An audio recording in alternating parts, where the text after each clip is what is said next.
Okay, we should be live now. Gonna make sure this bad boy is working, and then we will start.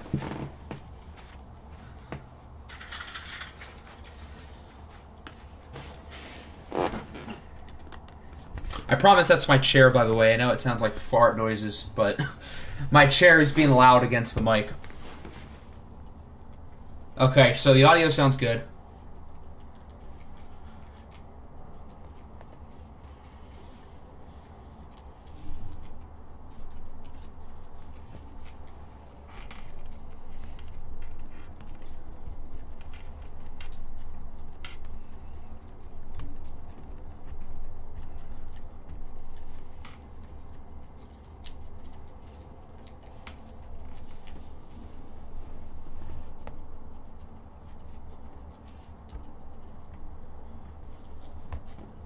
All right, there we go.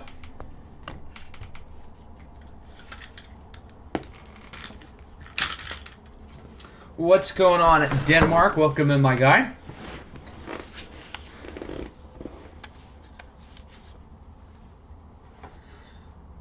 So I don't know how many people noticed, but there was no poll for the divisional round games. That's because we will be watching all four. What's going on, Danny?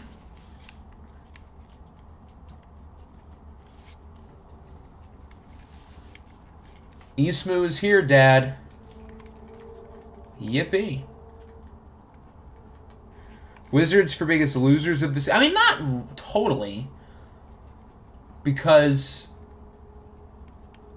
I mean, they got Patrick Mahomes on their team, even if it wasn't a great trade. I don't know who I would say the biggest losers are. I guess it would be a team who had expectations and didn't deliver, like Washington. Washington's the answer. I was going to say like San Francisco or us even, which I guess would both work, but I would say Washington's probably the biggest losers of the season. What's good, Sports Gaming YT? What's good, Ethan? Welcome in, everybody. So which game shall we start watching first? We've got the Pioneers Shamrocks, Browns Broncos. We get a look at Russell Wilson in a Broncos jersey, which of course is ironic. Seahawks and Bucks. And then Falcons and Lions. I think these are all good games. I think all of these teams are interesting. I'm directing that at you, Arizona. So which game do we want to start with first? When you say Lions, Ismu, I imagine you're implying you would like to see the Lions first? Lions, Falcons, Pioneers, Shamrocks, Pioneers, Shamrocks, Pioneers, Shamrocks, Browns, Broncos. Okay, so that's 3 votes for Pioneers, Shamrocks, 2 for Lions, Falcons, 1 for Browns and Broncos. Russ in Denver, where have I seen that before? 2 times in the past 3 days has Russell Wilson, being a Bronco, pissed off Jags. You want Lions first? I know, that's where your vote was, but the other game is winning, and I'm a man of the people. That's another vote for the Shamrocks game first, so it looks like we'll start with the Pioneers and the Shamrocks. I don't think we've watched the Shamrocks all season, so I will show everybody a brief look at their roster, just so we can get up to date, of course. They are led by Lamar Jackson, amongst others. They beat the 2-seeded Pioneers, not the 2-seeded Pioneers, the 2-seeded Patriots in the first round, and now they're playing the top-seeded Pioneers here. They also have Amari Cooper. They have the great offensive line with Ronnie Stanley, Ryan Jensen, and Penei Sewell. DeMarcus Lawrence was the Defensive Player of the Year candidate. This is a darn good team for a 7-seed. Tony Pollard is their starting running back. It's a quality team. But they have to face off against the Pioneers led by MVP candidate Joe Burrow, Offensive Player of the Year candidate Joe Mixon, and the Pioneers have arguably been the best team in the league this year. Siri, give me a whole number between 1 and 2. It's 2. 2, that's the Pioneers, so we will use them. And they're cool jerseys, I don't care what anyone says. I'm surprised Russ got traded too. I really did not think it was going to happen, and that kind of came out of nowhere. Like, at least last year with Stafford, which I guess is sort of the only somewhat similar trade, it was kind of similar because, you know, it's a big-name quarterback and he traded for a lot of draft picks. We knew that Stafford had requested a trade from Detroit, but although there have been rumors about Russ wanting out, this kind of came out of left field. I guess Denver was waiting for the Aaron Rodgers news to be, like, official. That's sort of my hypothesis, and once that came out, the Broncos are like, yeah, let's make sure this trade is all good. Let's not worry about it. Let's get our guy. So I think it was a home run move by Denver and a move that Seattle in 5 years will regret. Even though they did get a lot for a 33-year-old quarterback, but Seattle's going to be bad, man. They're going to be bad. Do we want to do normal homes, normal away? What about all brown? What about the all brown jerseys? Honestly, I know these look kind of bad. Actually, not really. I mean, I don't know. It just looks weird, the all brown jerseys, but I say I'll vote for this jersey combo. Can't wait to get drafted. Yeah, the draft is going to be probably in a few weeks, with the OFL Bowl probably being Sunday. I do want to get through the offseason pretty quickly, so we will get to the draft. I forgot Ryan Jensen played for the Ravens, but you're right. Do I think the Lions will be good next year? I think we'll be better. Certainly depends on free agency and the draft. I do expect us to have a pretty, I guess, somewhat big free agency. I mean, we have money. I would expect us to sign a big name on the defensive side of the ball. Marcus Williams might be a pipe dream, but I would certainly love that. Wide receiver's a possibility. We did re-sign Josh Reynolds today. I wouldn't mind going out and get somebody. Although the receiver market has dried up with Devontae Adams gone, Chris Godwin gone, Mike Williams gone. But personally, the guy I would want, I don't know how much he's going to cost, but Juju Smith-Schuster I think would be a fantastic fit. There have also been rumors about Allen Robinson, which I wouldn't be opposed to either. He's a hometown kid from Detroit, so I would not be mad at that one either. Jacoby, right, the depth chart. We have to change it. Because he made some depth chart changes. Good thing we're using the Pioneer so I don't have to quit out. Alright, let me see which things, just so I can put his starters back. Burrow, Mixon, Floyd, and Boyd. So, Burrow, Mixon, Boyd, and Floyd I think is like the something outside linebacker. Yeah, there he is. And then let me make sure Mixon's there for the other running back spots. All right, now we're good. Panthers for Deshaun Watson. I could see that, but Carolina not having any day 2 picks this year really hurts. Lions will be a 7-win team next year. I could see that. I wouldn't. I think in a vacuum, if you tell me we're going to be 7-10 next year, I wouldn't really be too upset with that because it's certainly progression. It's a step in the right direction. And then next season, with our 2 first-round picks, we can get our quarterback. Falcons going 8-9. The NFC South is bad, though. And Atlanta's the only team who currently has an established quarterback. I do think the Saints are going to bring back Jameis Winston, and I think Jameis is better than people think. But Carolina's probably not going to be good unless they go out and get, like, Deshaun Watson. The Bucs, I think the Bucs still have a very good roster, but I need to see who's starting for them at quarterback. That would have been a fun fit for Russell Wilson, but Seattle didn't want to keep him in conference, and I guess you can't really blame them. You're the only one who caught that. Thank me, Pioneers. I will say this. Had the game started and those backups would have been in, I still would have fixed it. But, yes, good catch, so we did it before the game.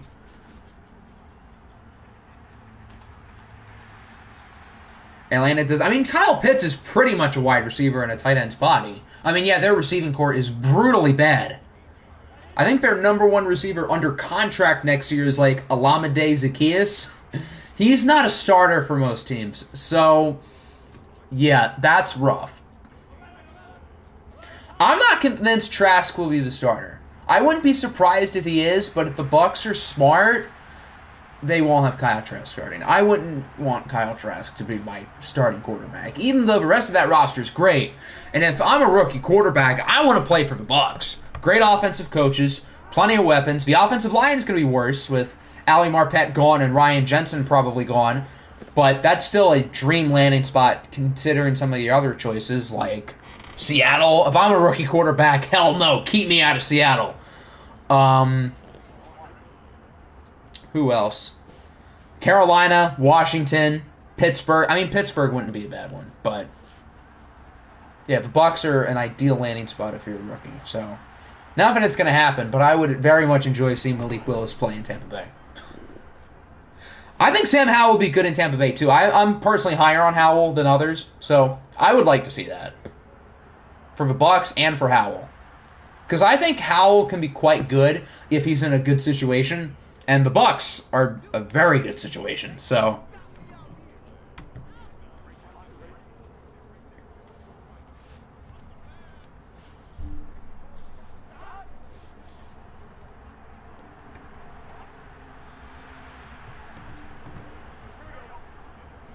Third and goal, backed up at the 22. After a big sack on first and goal, can the Shamrocks get the stop? Well, I guess it's pretty easy when Burrow's throwing 5-yard checkdowns. Oh! That was actually a nice play after the catch. For a second, I thought he was going to take that to the house. I was going to be like, what the hell? But a solid gain of 13 for T.J. Hawkinson, who had a very good season this year for the Pioneers. He was amongst the league leaders in receptions. Thoughts about the Seahawks and Malik Willis? For Malik Willis' sake, no. I mean, Seattle has a good receiving core. They have weapons, but Tyler Lockett might be gone. So, other than DK Metcalf, what's there to get excited about? Yes, DK Metcalf is very good, but in Washington you still have the number one receiver, who, in my opinion, is better than DK Metcalf. In Carolina, you have the number one receiver, who, in my opinion, is better than DK Metcalf. So, for his sake, I mean, on the bright side, he won't be rushed to start because I could still see them starting Drew Lock all year. But for Malik Willis' sake, I would prefer he didn't go to Seattle. Odell Beckham III was very good for tight ends this year, especially considering he was a rookie, yeah. Yeah, and obviously Seattle's offensive line is a dumpster fire. And considering they still have John Schneider as the GM and Pete Carroll as the head coach, both of whom have continuously neglected the offensive line, which in my opinion is the main reason why Russell Wilson is no longer with that organization. I don't trust them to build an offensive line for their new quarterback. So, and with their draft history, they've done a very poor job of drafting in the first round recently. So, if there's one good thing about this trade, I am excited to meme with Seattle's pick. And they're going to have 2 first-round picks next year. I can't wait to see how they mess those up. If it was different teams picking in the first round, then yeah, I'd feel a little bit better about the trade. But with Seattle's track record in the first round, I don't really feel as good about it because those 2 first-round picks are the 2 best assets they're getting. And one of them's probably going to be a late first-rounder next year, assuming Denver's good. The awards will be whenever I have time. It will definitely be before Sunday, but that's all I can really guarantee.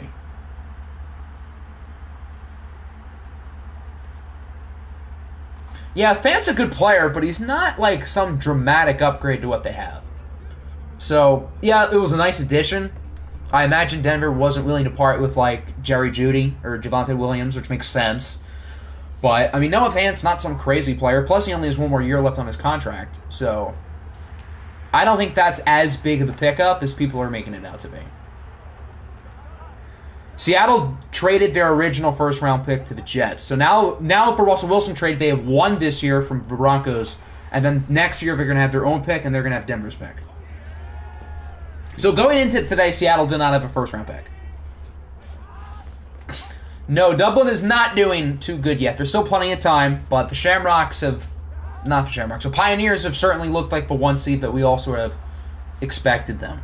Do you think Seattle will try to use Drew Lock and then wait for a better class or immediately go for a new one? I wouldn't be surprised if they just stick it with Lock for a year because this quarterback class obviously isn't the greatest and Seattle has plenty of other needs. Their pass rushing situation is a disaster, and it's a great pass rush class, so they'll get someone like Trayvon Walker, Thibodeau, or Jermaine Johnson with the Denver pick and stay with Locke for a year. I could definitely see that. But maybe they really like a guy like Malik Willis or one of the other quarterbacks, and if they're on the board, they'll have an opportunity to take them. So, Seattle has options. But if I was Seattle, I would rather have Russell Wilson than options at quarterback who are a lot worse than Russ. So, even though people are making it out to be a good move, and in principle, it's pretty good value for a 33-year-old quarterback who wanted out, I think Seattle will not be better in the long run with this trade. I don't.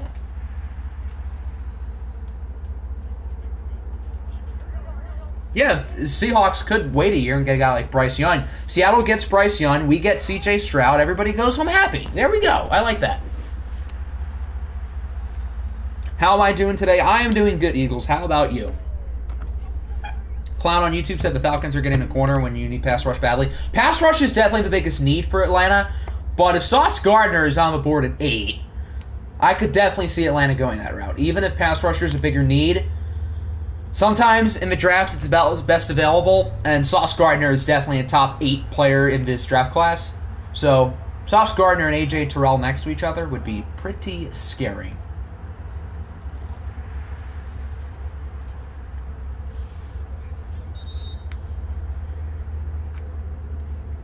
Although, I mean, yeah, pass rush is obviously a bigger need. Kayvon Thibodeau could be there at 8.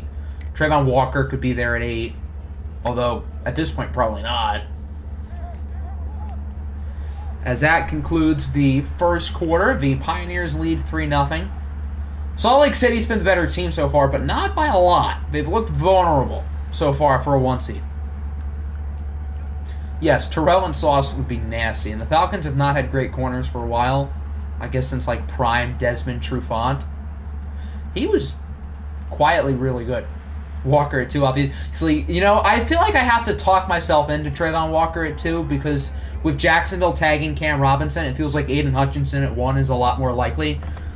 And with there being no clear pick at 2 and no reason for anybody to want to trade up, Trayvon Walker could actually happen. I could really see that. So I need to talk myself into Trayvon Walker at 2 because I'm starting to think that is a legitimate possibility come April. Even though a good secondary needs a good pass rush. And while that's true, a good pass rush is also helped out by a good secondary. So if like Trayvon Walker and Thibodeau are both off the board by 8, which is very possible, and Sauce Gardner is still there, it might be too hard to pass up. Imagine if the Panthers picked Thibodeau, Burns, and Tibbs. Would be pretty scary. Yeah, I mean, Carolina needs offense way more, quarterback, offensive tackle, but that would be a scary duo. And if Thibodeau's there at 6, which I think as of now, I would say there's probably over a 50% chance that he is, that would not be a bad pick. Daddy's here. I see. So far, you guys are down 3-0. You guys haven't played poorly, but you're also not winning. So there you go. When will OFL Season 2 start? So the plan is to have the OFL Bowl on Sunday. So this season will be done by Sunday. Then we have the off season, which will probably be about a week and a half to 2 weeks if all goes well. Then I like to spend a couple days with the preseason so everybody can get their rosters settled. So I would say realistically, probably about 2.5, 3 weeks, and then Season 2 will be in full force.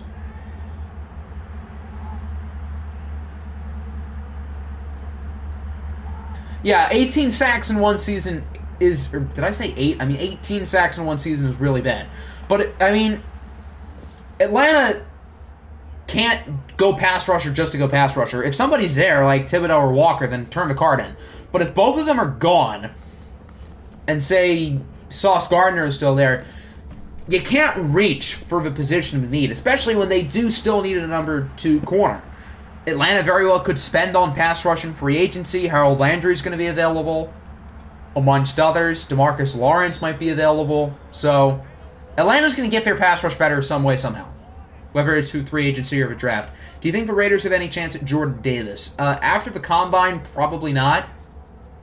I wouldn't say there's a 0% chance, but I wouldn't say it's high.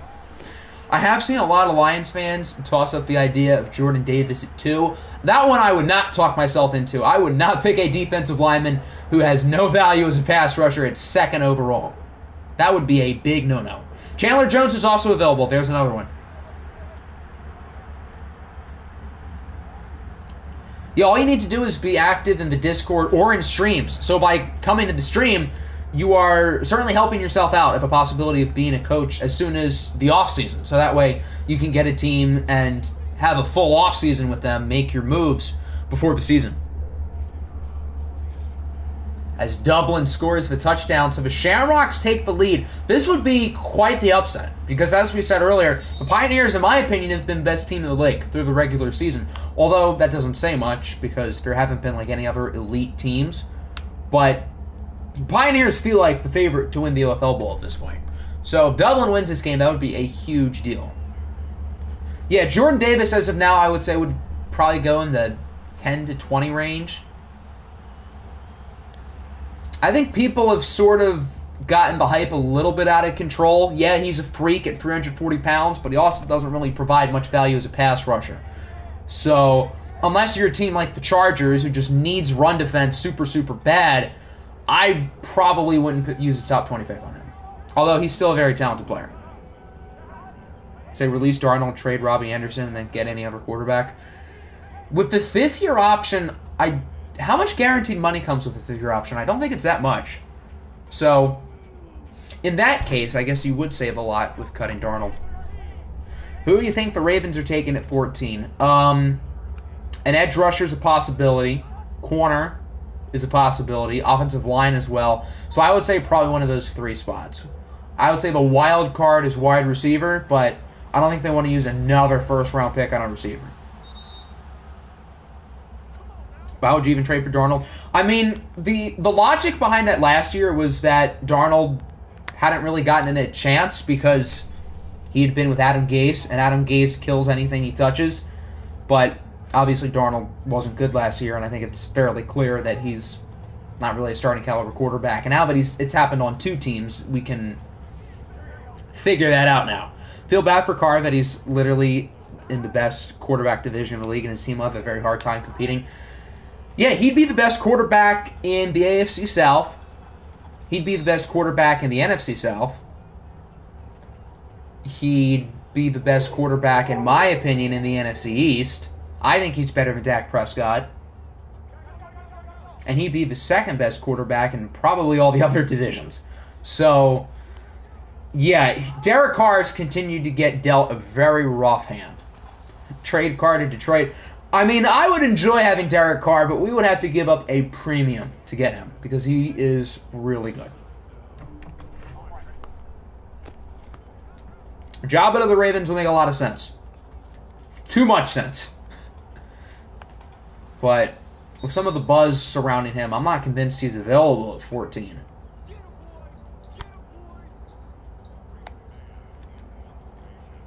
Are the Pioneers going to be stopped this early? I mean, their offenses looked awfully flat today.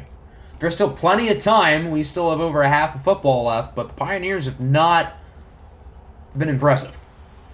Raiders be like, we'll trade Carr for Goff. Yeah, I'll do that. That sounds good. Is there a possibility the Falcons win the NFC South considering how bad it is? I wouldn't say it's likely, but if Atlanta has a good offseason, then yeah, maybe.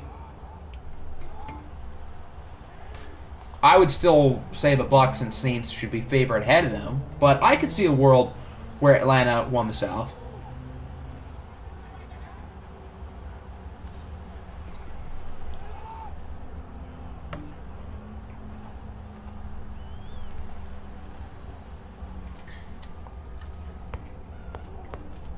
Carr, Colts, Raiders got to get at least a 1 this year, and then some. The Colts don't have a first-round pick this year. So that should be an immediate deal breaker for the Raiders. Yeah, I think Carr's contract is ending fairly soon, but I've seen a lot of rumors that have suggested that they're probably going to get an extension. So even though there's been a little chatter about a trade, I think it's more likely he gets extended. How many years does he have left?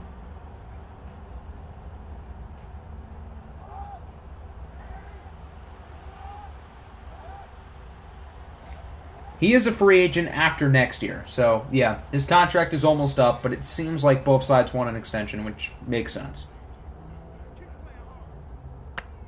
What's Lamar Jackson's nickname? Lamar? I mean, that's what everyone calls him for short. LJ? Big Truz?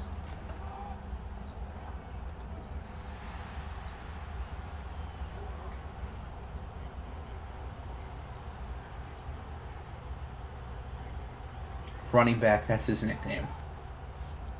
A running back who happens to have won the MVP at the quarterback position, though. So, the Pioneers were the Raiders. Yes, you're right. The Pioneers were formerly the Las Vegas Raiders. 9-1-1 an extension with Josh McDaniels. I don't blame you, but money talks. Oh, wow, there's 2 seconds left. The Pioneers are going to go for the field goal. This will be a 56-yarder. I have no idea who their kicker is. We've seen some questionable field goal decisions in games recently, as that kick is no good. It looked like it had the distance. It might have doinked off the crossbar. I couldn't really tell. But that concludes the first half. The Pioneers don't really look like a number 1 seed, but they're still in the ball game as it's only 7-3.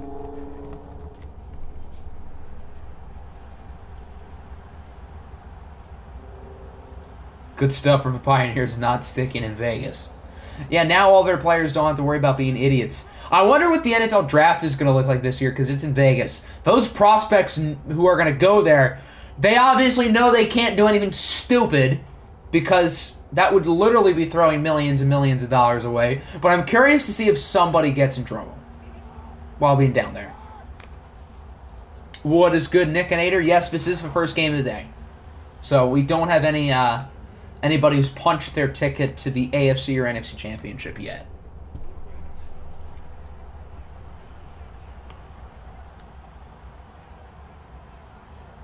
And keep in mind, since we are watching 4 games, I'm going to be a little bit more willing to sim earlier because 4 games is a lot of games. Yeah, I was the one who moved him, had to leave as a coach because life got him away. Yeah, I get it. Obviously, life comes first, so stuff happens. Whoever gets drafted to the Raiders, imagine he gets in trouble. Oh, God. The curse continues. I was sad that we couldn't meme the predictable John Gruden pick, but now that Seattle is a first-round pick again, we still get that annual meme pick that we get every year. Although this time Seattle's picking in the top 10, which is going to make it an extra bad pick. OFL comes first before school. Hell yeah.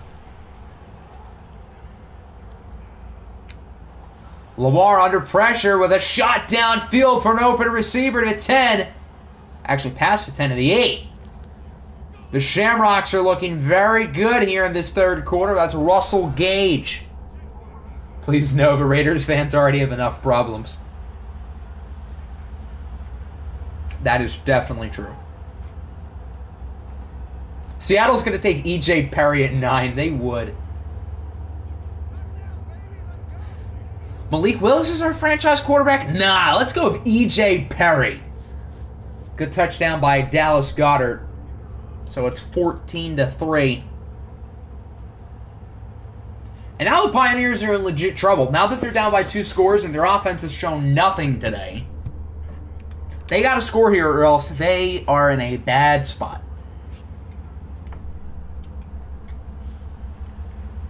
And if Dublin wins this game, then the championship door is completely wide open with no real favorite. He cleaned up the trash. Yeah, Seattle, we know those guys love their high character guys. Actually, not really. Didn't LJ Collier have character issues? Added on to the fact that he was a 3rd round talent. Actually, no, not even. He was more like a 5th round talent. Picked in round 1.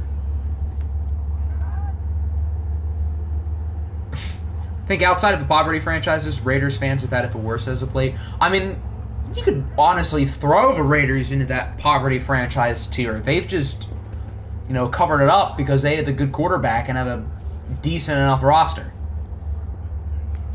I wouldn't say they're as bad and as poverty as like the Lions and the Jets, and I would still throw Cleveland in there. But yeah, the Raiders have had probably more misfortune than anybody over the past year. Jordan Brooks is like the one pick that was questionable at the time and hasn't been terrible. But even so, it's not like he's lit the world on fire. And then even going back, LJ Collier, that pick made no sense at the time, ended up flopping. Rashad Penny, I was dying laughing when they made that pick and has been bad. Penny had 4 good games at the end of this year, and now Seattle thinks he's all of a sudden some franchise running back. Like, no. Good sack by Joseph Osai. So it is still a 2-score game. But, as I said, I'm going to be a little bit willing to sim earlier. Now that Dublin's getting the ball back, maybe we start simming now. And if the game gets close, we hop back in. Normally I wouldn't, but again, since we're watching 4 games, I'm willing to move a little bit faster. Yeah, they're starting at the 45. They should absolutely score here. All they got to do is run the ball, or not. 3rd and 10. And lost it 2, so they'll take the points. Oh, he misses it! Okay, we're going to sim this drive and see what happens. Because I don't usually like to sim one drive and then just hop right back in. Okay, now their offense is actually doing something. If they score a touchdown, we're definitely going to hop back in. And that they do. All right, we'll skip by the extra point in the kickoff. All right, there we go. So Pioneers are back in the game. Maybe we shouldn't have simmed so. Oh, they missed the extra point! Both kickers have missed kicks today. Oh, how fun. Hey, Hunter Renfro, I know that guy. Niner legend.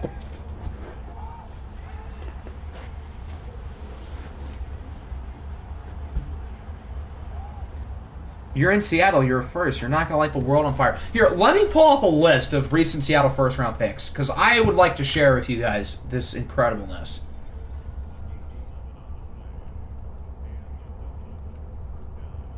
Let's see the beauty here.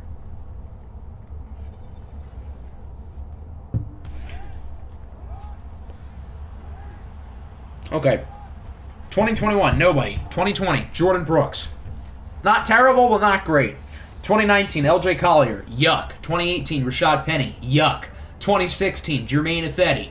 Yuck. Then we have to go all the way back to 2012. Bruce Irvin. Not the best. And then after that, it was pretty good. Although Aaron Curry at 4 was pretty bad in 2009. But I guess a 3-year stretch of Russell Okung, Earl Thomas, and James Carpenter is pretty good. But since 2011, there haven't really been any great first-round picks. And even if you want to say Bruce Irvin's good, there hasn't been anything to write home about since 2012. So really, ever since Seattle's won the Super Bowl, it has been downhill, draft pick-wise. Irvin was good, but he couldn't really stay healthy. I feel like he was a fine player, but I don't know if I would say he was worth the 15th pick. Lamar on the run with a shot for the end zone. It's caught for a touchdown. Amari Cooper. Lamar went deep for the end zone on first down. Didn't work out. This time he gets a little bit luckier. We will stay in the game and watch the upcoming Pioneers drive. That they don't score, I think we go back to a sim. Almost like Seattle shouldn't have won that Super Bowl. I mean, they deserved it. They killed Denver, but ever since then, they have completely mismanaged how to run an organization and have failed to build around their elite quarterback, who probably should have a couple MVPs by now, for being honest.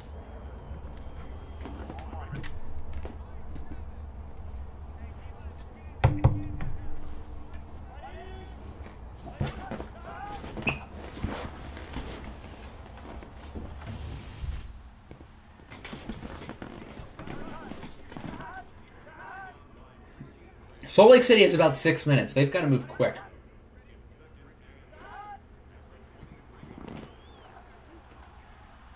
Okay, there's something. Over to Hawkinson. Burrow is 17 of 20. He hasn't made mistakes, but he also hasn't been good enough to win his team the game.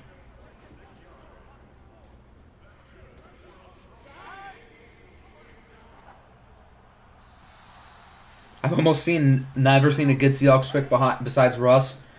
I mean, in recent years, the DK Metcalf pick was a very good one. It was a very good one at the time, and I've been proven right. But other than that, I would say at least in the last 3 or 4 years, nothing off the top of my head that I was like, wow, at the time, this is a good pick, and I was proven right. So, we'll see if Seattle fumbles it again. My bet would be yes. Yes, McLaurin was on the board, and I do believe he is better than DK, but that was still a very good pick, regardless. So Seattle's not complaining.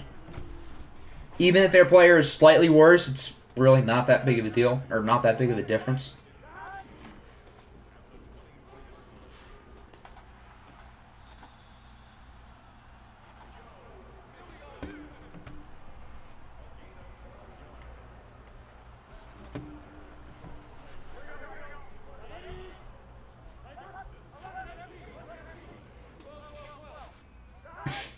First down from the 12, back to Mixon. Not much. They've got to move quicker. They only have 3.5 minutes. They are not moving fast enough.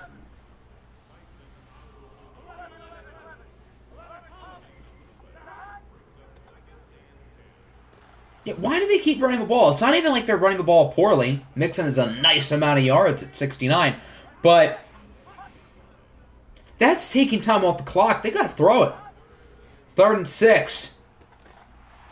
I don't think he's in. I think he's up for 1. Yeah. They might not even get another playoff before the 2-minute warning. Yep. So Salt Lake City is down to the last 2 minutes. They got to score quick. They either got to get a stop or force an onside kick and score again. Howie has so many options to get good players. He's just not going to. I wouldn't be surprised. Oh, God, they lost like 3. 2nd and goal. Burrow sacked. Grover Stewart makes the play. The offensive line's letting him down. 3rd and goal. Burrow for the end zone. Tipped and incomplete. So this right here is a ball game. If they don't convert here, it's game over, season over, and the number 7 seed is about to beat the number 1 seed. What have you missed? The Shamrocks have extended their lead, and if they get a stop on this play, they're probably going to win the game. Burrow, one-on-one coverage, incomplete, no flag. Could have been a pass interference.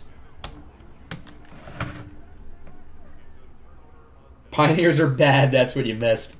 So the Dublin Shamrocks for a 2nd week in a row will shock the world. A first down will officially end it. Yeah, they got it. The number 1 seeded Pioneers have been eliminated.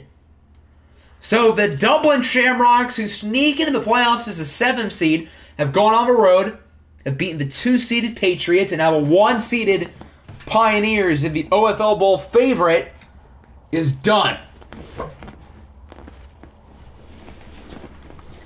So Dublin will head to either Denver or Cleveland for the AFC Championship. Since they're the 7th seed, they won't be able to host the game as they are the lowest seed entirely. Lamar Jackson had a very strong game. Joe Burrow wasn't bad, but he didn't do enough to win his team the game.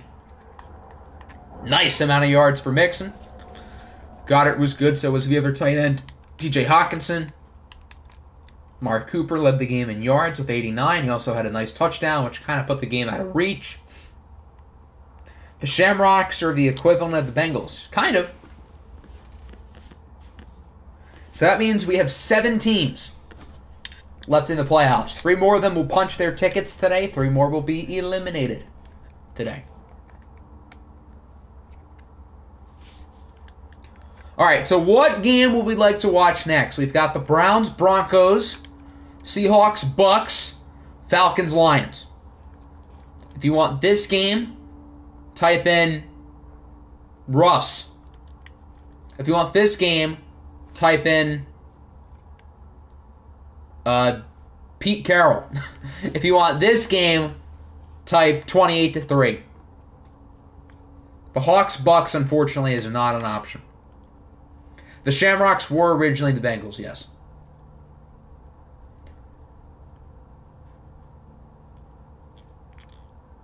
$28-3, Pete Carroll. Pete Carroll, 28-3. 28-3. I'm going to take a wild guess and say we're all saving this game for last, which I would probably agree with that decision. Another one for 28-3, so it's tied. Or no, 28-3 is winning. Better get an actual 28-3 by saying this. So, looks like 28-3 is going to win here. So that means we've got the Falcons and the Lions. This should be an interesting one. Siri, give me a whole number between 1 and 2. Siri has selected 1. That is Atlanta. These two teams, in my opinion, have been the two best teams of the NFC this entire season. Even though Seattle kind of made some noise late, I think the Lions have been the most consistent team in the conference this season, and I think the Falcons winning the best division in the conference certainly goes a long way. Do I think Mitch Trubisky will get a starting role somewhere like Washington? I think not only will Mitch Trubisky will get a starting role, but he is going to put a lot of money in his bank account. All right, so which jerseys do we want? The Falcons have a lot of choices. We could go all black, all white. We could go with the gradient. Black and white. White and red. Or we could go with one of the old school jerseys.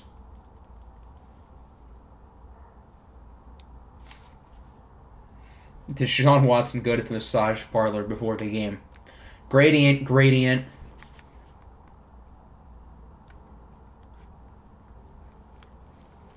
I think Trubisky can still be a good NFL quarterback, and I think he is somewhat underrated in a sense. But he's going to get paid so much money this offseason, I feel like. I don't know why. I just have a gut feeling. Like, at this point, are there really any better quarterbacks on the market? Deshaun Watson still has the legal stuff to get cleared up, so he's just a wild card. And other than that, you got Garoppolo, Jameis. I don't think Jameis is going to be available. I think he's going to go back to the Saints. Who else you got? No one else who's good.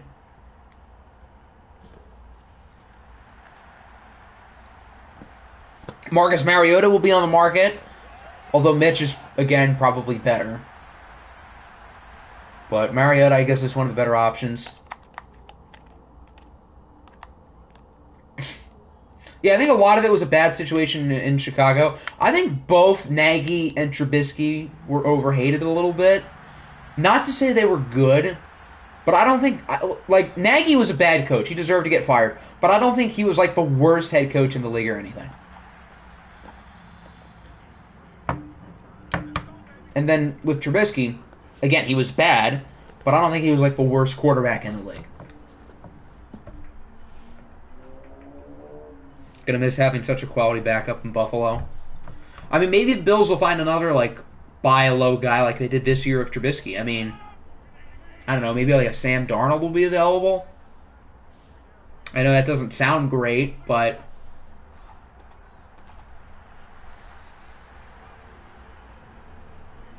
Are we using the in real life draft class? I haven't really decided because FG said his draft class is up, and I do want to use it. But I also wouldn't mind maybe doing the real life draft class this year, and then jumping to the FG one next year. So I'm not really sure if that's how we're going to do it. We'll see. And obviously the custom players will be sprinkled in there regardless.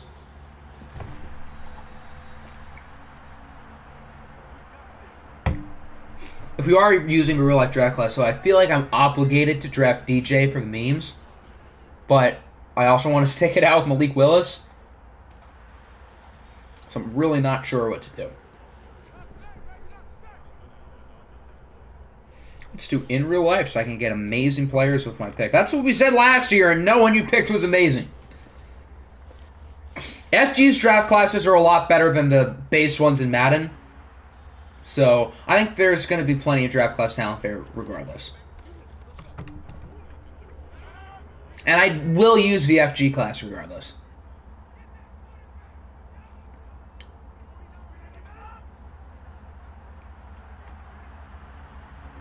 You didn't have... Well, that's true. I'll give you that. You didn't have a first rounder. As Rodgers throws it away. I feel obligated to root for Detroit. Because, I mean, it is the Lions. But I also want to see a different team win the OFL Bowl because Atlanta did win it in the same year last year. As we take a look at Deshaun Watson, one of two MVP caliber quarterbacks in this game. One of them has a foot fetish, the other one has a thing for massages.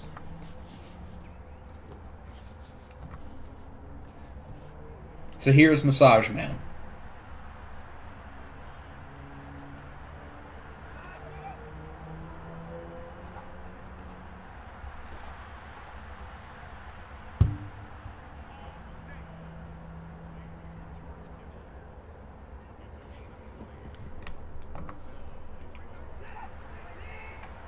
Falcons and Aaron Rodgers, why would you root for them?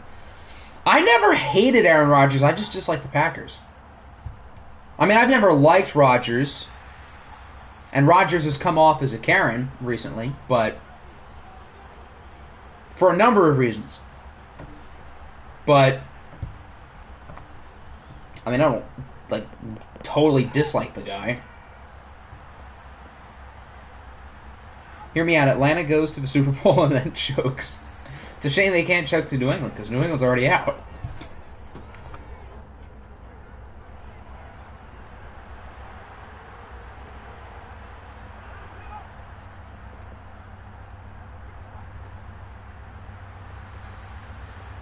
Lions get nothing.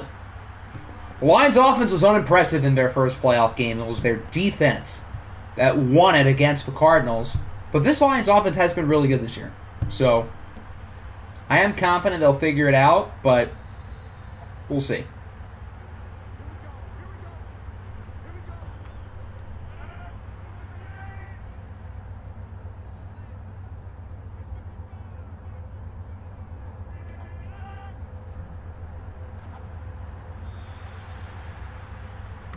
Aaron Rodgers only has 13 yards on 5 passing attempts. Miles Sanders hasn't gotten a whole lot going either. He gets about 1. This Lions defense doesn't have many headline names, but they're a stout unit. I don't see any superstars on this defense, but they play well. They didn't allow a single touchdown last week. That should have been a pick 6. So another quick stop for Detroit. And Atlanta will punt. Haven't heard Miles Sanders' name in ages. Well, I mean, the Falcons are a pass-first offense. Robert Woods and Chris Godwin and Mike Gesicki all at 1,000 yards. And obviously Aaron Rodgers is Aaron Rodgers. But yeah, Miles Sanders is here and he's existing.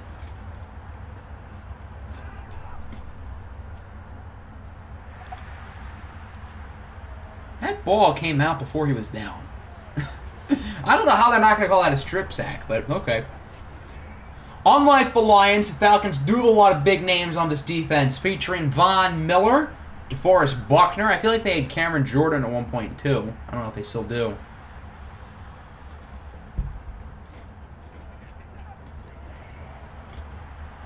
No hate on Booby. Well, I mean, it's just a fact that he's not as big of a piece on the offense as the other guys.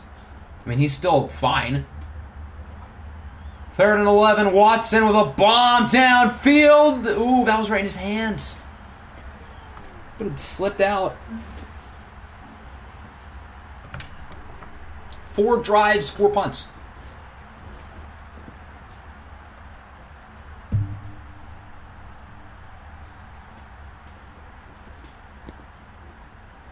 Cam Jordan was on the Beats and then the Bears. I think you're actually right. I don't know why I thought he was on the Falcons. That might have been someone else I got him mixed up with, but I feel like they had somebody else who was good on the defensive line at one point.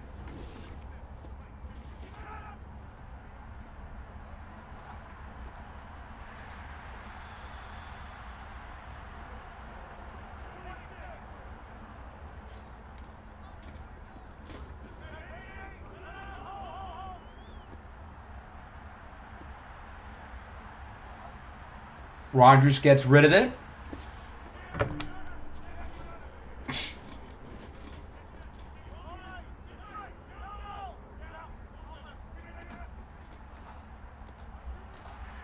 With how these defenses are playing, points look like they might come at a premium. So if your offense can get a drive or two together, that is kind of a big deal. But instead, you're running screens and throwing them into the helmets of offensive linemen.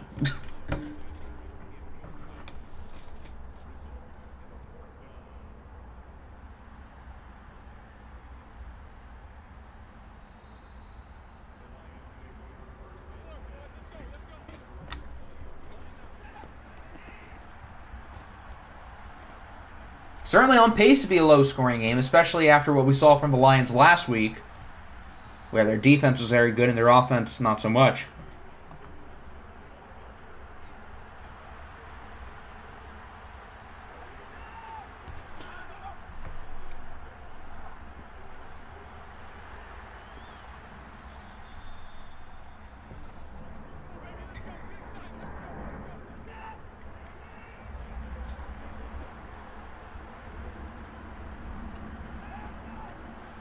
17 total yards for the Lions. The Falcons have 28 through the entire quarter.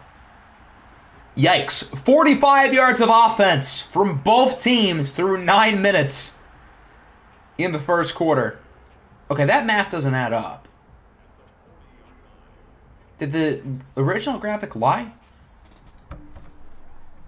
Imagine if this game is tied at 0 and we could have like unlimited overtimes.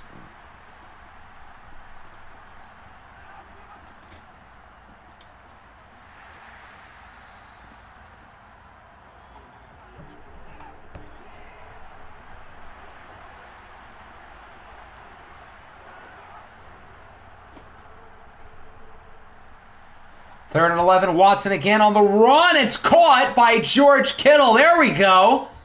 Took us a little while for a big offensive play. Now we got one.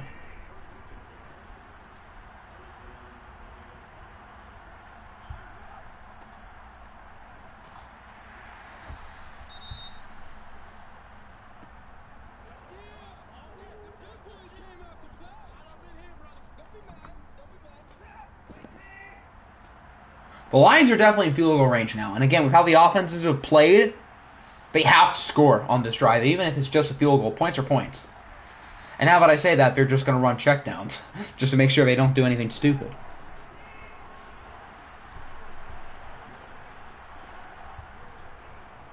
Third and 9. Watson again on the run. It's tipped. Ooh, that could have been picked, and that also could have been caught for a touchdown. Both teams should have made a play on that ball.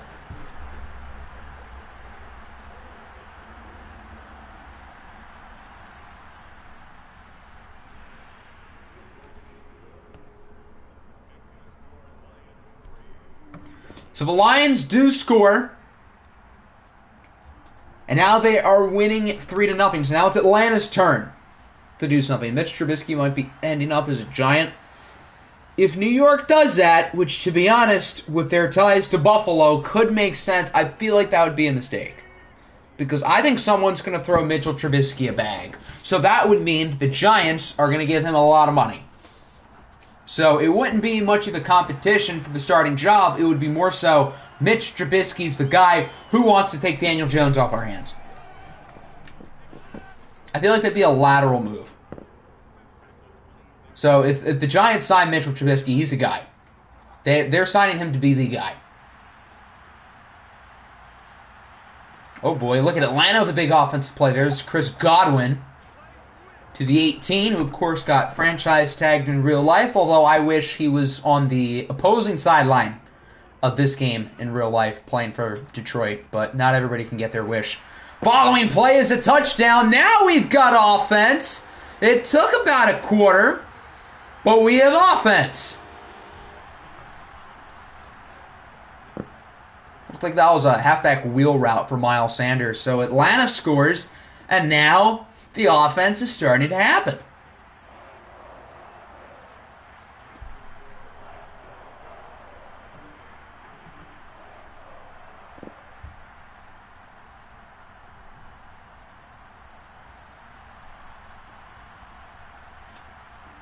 What players got franchise tagged? Okay, let me find the list. Pretty sure we had like 8 or 9.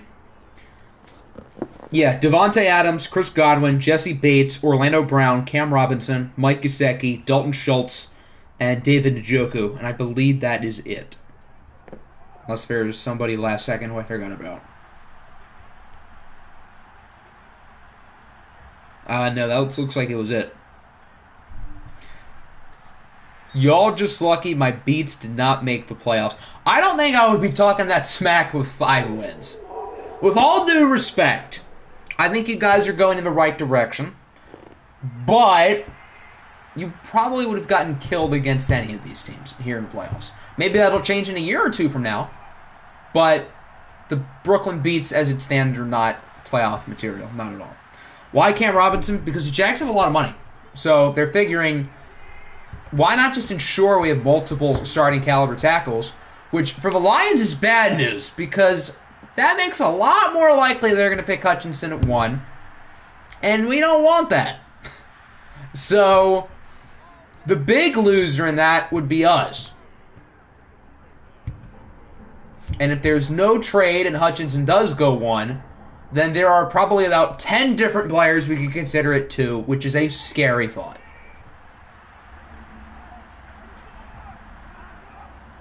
I'd like to say that we took the Lions to OT and almost beat the Broncos. I mean, you practically tied this Lions team had it not been for, EA doing its thing with the Hail Mary.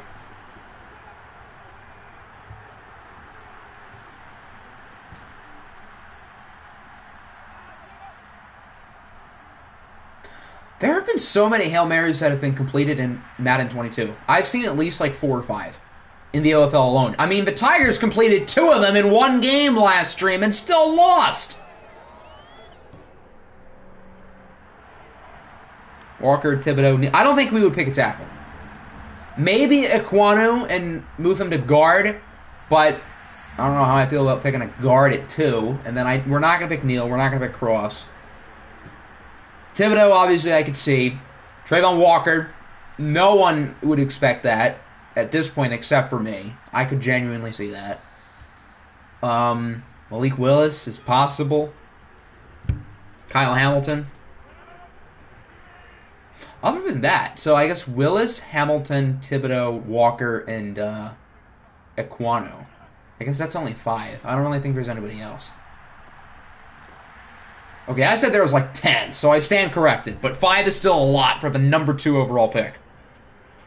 Do you think Kyler gets traded? No, he won't. I think Kyler just wants money. And that's what he's going to get. He's going to get money. So, yeah, he'll have an extension within like a few weeks, and they'll be fine.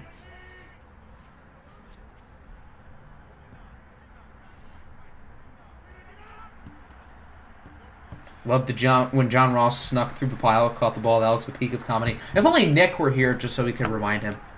That'd be nice. The Lions feel a certain way about Ajabo and take him at 2. I mean, no, please don't happen.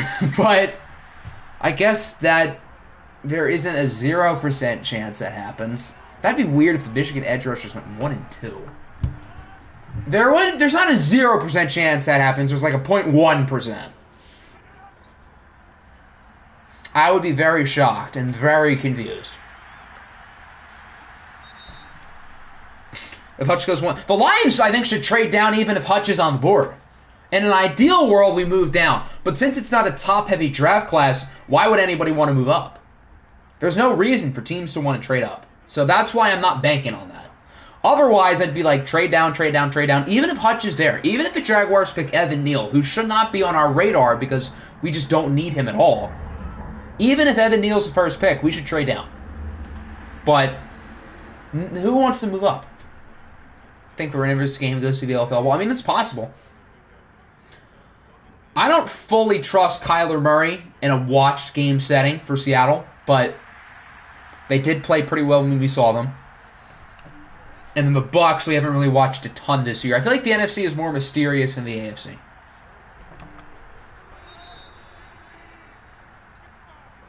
Could see the Giants moving up for Neal or Ekem. I think if there was only one good tackle in this class, I could see that. But with Neal, Ekem, Ekwonu, and Cross, you have to think one of them is going to be there at 5. So I don't think the Giants really feel like they would need to. Although, believe me, if the Giants want to move up, Brad Holmes better answer the damn phone. Because that seems like too good of a possibility to pass up on. Kyle Hamilton's possible. I wouldn't really want him at 2. But I guess that's not the worst pick we could make. As Atlanta scores a touchdown, Mike Gesicki puts them up 14-3 with 51 seconds left here in the half.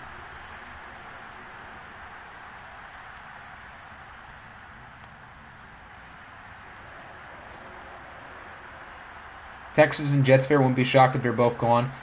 I mean, it is possible, but even so, like, the Lions probably, if they stayed at 2, there's a good shot they wouldn't pick one of the offensive linemen. So, I think that would be a pointless risk for the Giants. And even if the offensive linemen are all gone, you'll still have someone like Trayvon Walker or Kayvon Thibodeau to pick. So, I think that would be a really bad move by the Giants to trade up. But maybe this new GM is an idiot. We don't know. The dream is 2 touchdowns away from the Falcons, you're right. Ooh, that could have been touchdown number 1. Was right in his mitts.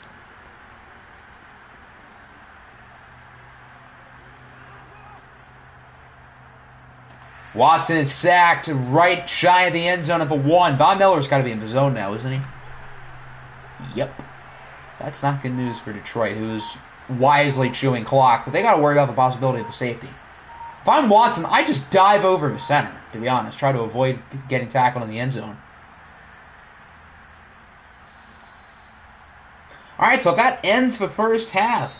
No offense in the first quarter. The offense has been better in the second quarter, particularly Atlanta's, who leads 14-3. I believe they start the ball. So if the Falcons score here in the second half, we could be looking at another sim. If the Falcons go 28-3, Octi has to stream OFL for a week. That'd be pretty hard, though, because what am I supposed to stream after the OFL Bowl? I mean, I can't really stream for the offseason. There's nothing to stream. So what, we'll just twiddle our thumbs for half an hour looking at the OFL main screen? I don't care about highlights, Madden. Can we get to the football game, please? I know, Deshaun Watson has gotten sacked a lot. Oh, the Lions start the ball. Why did I think Atlanta did? Oh, well, that's good news for Detroit, because they need it. They need points, and they need points pretty badly.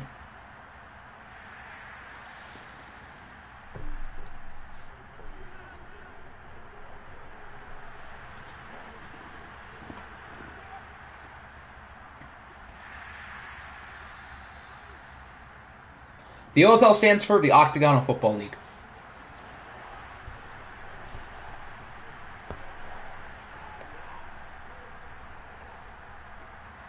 Please don't score. I mean, how the Lions have moved the ball, I wouldn't really count on it. But Will definitely did show his ceiling at the end of the year. I still wouldn't necessarily say I'm confident that he is all that great next year, but it's possible. Octavia's Foot League. The Foot League. Tipped like 3 times. Oh, it's caught! That defender had it in his hands like 3 times! What a catastrophic mistake for the Falcons. Turned into a touchdown for Detroit, I believe by Tim Patrick, who should not be wearing 81. Seeing a player wear 81 not named Calvin Johnson curses my eyes. Now the Lions can make it a 3-point game. And that they do with George Kittle. Detroit's back in it. Oh, boy. That was an easy interception. Atlanta would have had this game won. Now they're only up by 3 points.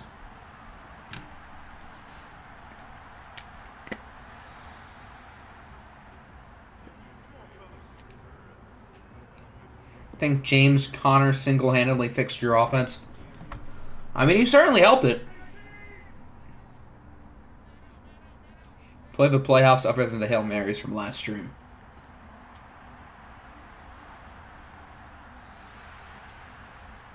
Well, for that to happen, both offenses would need to be good. And even so, both offenses are playing better. Maybe increase interceptions a little bit. I wouldn't be opposed to doing that. I do feel like the interception numbers have been kind of low. Besides the quarterbacks, who are the better players in the 2023 class? Well, Will Anderson, the pass rusher out of Alabama, is the best. Let me pull up a list just to remind myself. It's supposed to be a good wide receiver class for like the 20th year in a row. Jackson Smith-Njigba from Ohio State. Kayshon Boutte out of LSU. Clemson has a couple defensive linemen, Brian Brzee, and they have another guy. I forget his name. Georgia is another good defensive lineman. I think his name is Jalen Carter.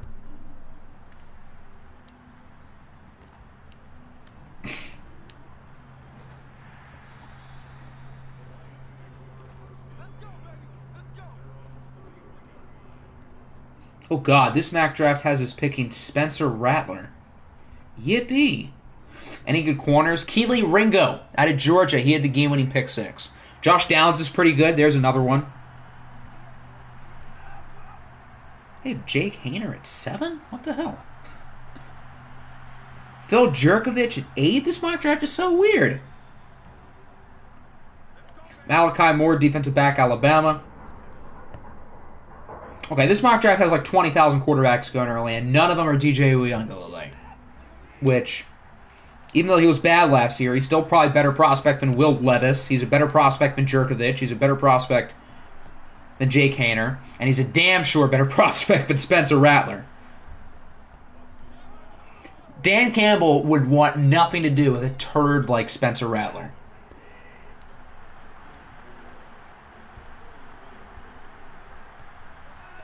Miles Murphy is the other Clemson defensive lineman. Eli Ricks, there's another interesting one. I'm still not used to him being from Alabama, though. Bijan Robinson from Texas.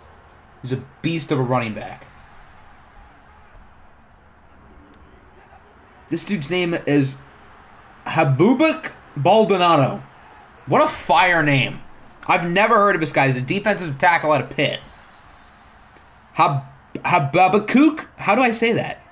Habakkuk Baldonado. I'm definitely naming my kid that. Keaton Slovis is going to turn heads. I remember during the Pac-12 championship a couple of years ago when we beat USC, I just had an epiphany that Keaton Slovis was going to get drafted by the Lions. And not in a good way. Probably going to be wrong, thankfully. As speaking of the Lions, they take the lead. It's Austin Eckler who puts him ahead. We're still high on Spencer Rattler. I think this thing with Spencer Rattler is he's a good player, but I don't think he's like a great player. And then the character is just poor. Yeah, obviously Bryce Young. Bryce Young's one of the very well-known ones. At halftime, we thought the Lions were out of this game. Now they're winning. Things can change in football. Things change very quickly.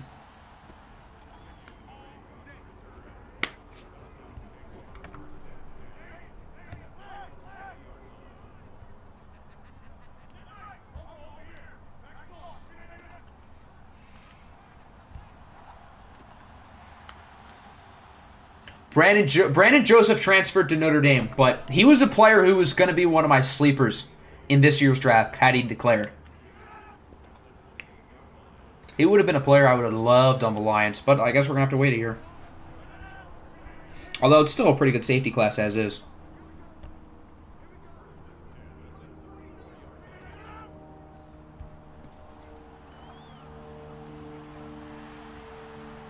Wide open to the 32. Both offenses are really playing well now. Rattler transferred to South Carolina. So he's going to be a Gamecock. You could take the game out of Gamecock, and that'd be a good way to describe Spencer Rattler.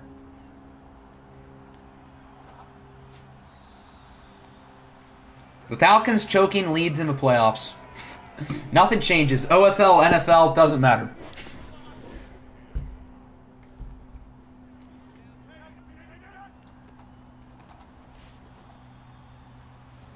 Atlanta is in field goal range, but even with the field goal, they'll still be losing. But in the third quarter, that's fine. But we'll see if they convert this first down. Rodgers with a shot for the end zone. Ooh, Godwin got by the corner, but it was overthrown, and Atlanta will wisely take the points. So they're still going to be losing, but assuming they make the kick, they'll only be losing by 1. Which the kick is good.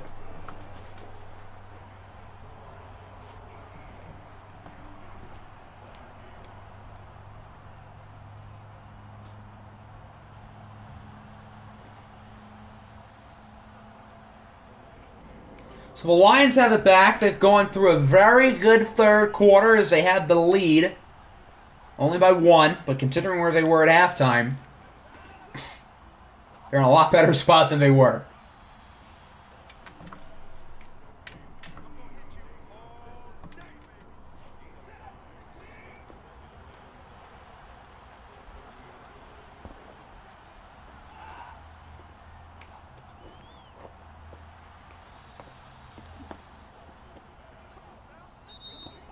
And that concludes the third quarter.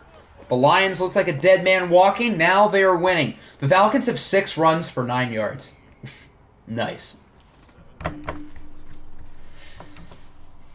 the Lions keep things going here in the fourth quarter, or can Atlanta pull off a comeback? I could really see this game going either way at this point. Because this has been a weird game, but it's been a pretty good one. Better than the first one, I would say.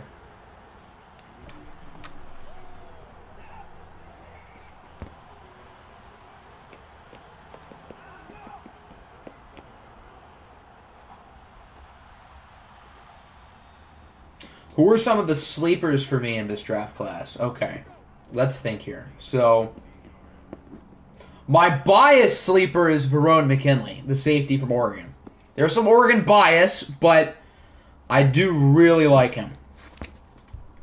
Some other sleepers. Let me think here. I don't really want to think of like first-round sleepers. I feel like that's too obvious.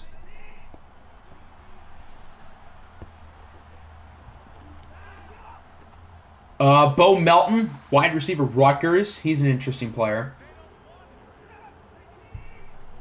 Here, let me go to PFF Sin just so I can get myself like a list.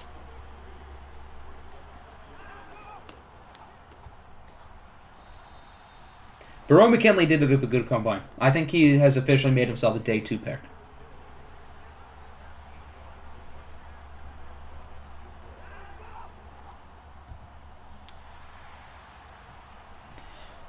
I don't really want to pick like first rounders, but I feel like Zion Johnson's being slept on. I think Zion Johnson's a stud.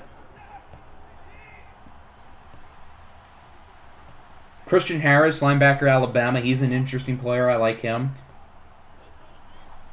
Again, not really a sleeper, but George Pickens I'm pretty high on.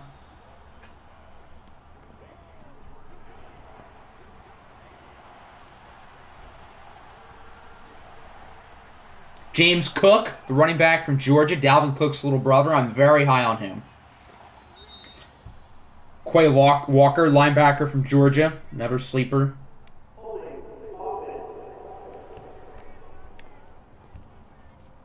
PFF has Christian Watson at 104. That's disrespectful. I wouldn't really call him a sleeper, though. It seems like everybody's kind of hopped on the bandwagon.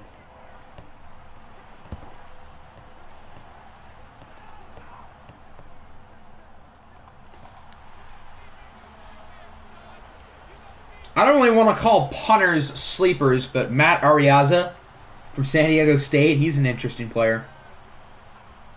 And he's a damn good punter.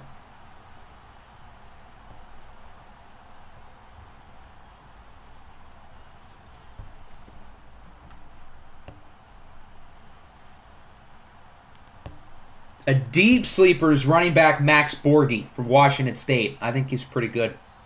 Liberty beat number 15 North Carolina, and what?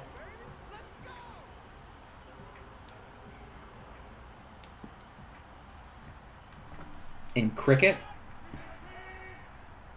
Yeah, no, Pickens is a sleeper in this year's draft class, not next year. It's not that Zion Johnson is like not being talked about, but I feel like people are sleeping on him. Even if people know him as someone who might be a first rounder, I don't think people realize how good he is. That's why I do him as a sleeper. Damien Pierce is a good one. I like Damien Pierce. It's a deep running back class. Like, I think outside of Breece Hall, there isn't anybody I'd pick in the first round. But after that, it's pretty deep. Get to the guys like James Cook, Kenneth Walker, Pierce, maybe Isaiah Spiller. I think it's a better running back class than people give it credit for. It's not that much worse than last year's, if we're being honest. It's a little bit worse than last year's. Last year we had 3 high-end guys. This year, in my opinion, we have 1. Although you could make the argument for Kenneth Walker. I'm not as high on Kenneth Walker. I think he's a good player, but I don't view him in the same echelon that I view Breece Hall or like last year. I don't view Walker like I did Javonte Williams or Najee Harris or Travis Etienne. Zamir White's a good player. I love how both offenses have completely forgotten how to play again. Just like the first quarter. It's like they went back to their old ways.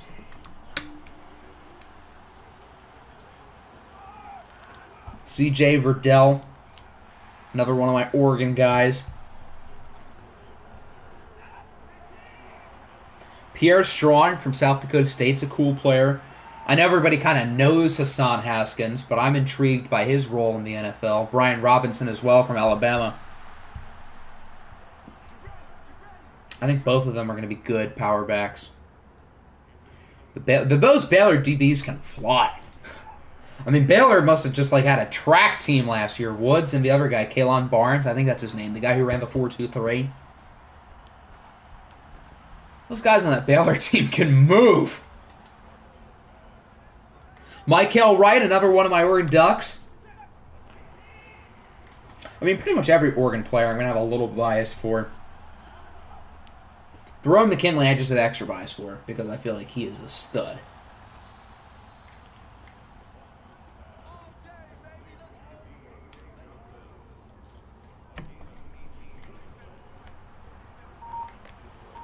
The Lions are officially in true clock mode. Look at the time. We have about 2.5 minutes. Detroit's looking to finish the game off right here.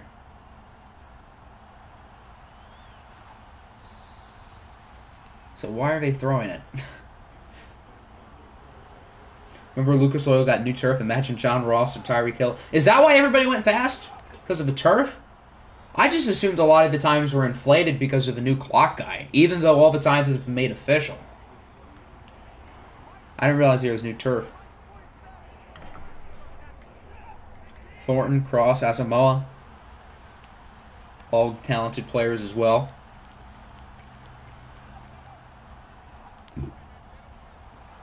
Short throw for Kittle in the flats. He's in for a touchdown. And the Lions are going to take an 8-point lead, 25-17. That has to be a score going.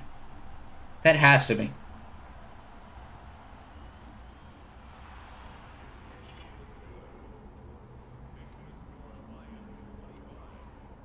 $25-17 feels like such a weird score.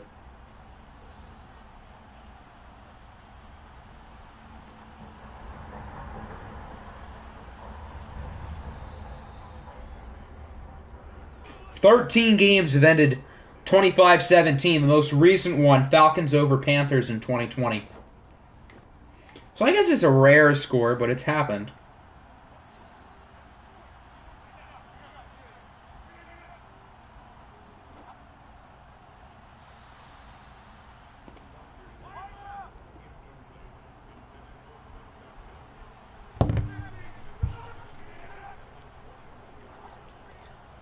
Did the Lions leave Aaron Rodgers with too much time?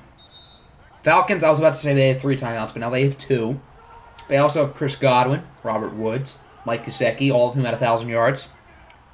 We have not seen the Bucs yet. The Bucs are probably going to be next. I thought that was picked off. Wow, he's lucky. That was a close call.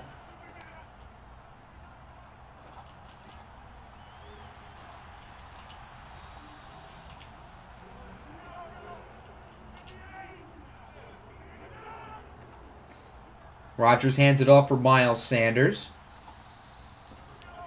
Atlanta can afford to run the ball there because they got back to the line of scrimmage quickly. They still have a minute. I don't think time's really that much of an issue. There's Gesicki inside the 20. Oh boy! They're getting close.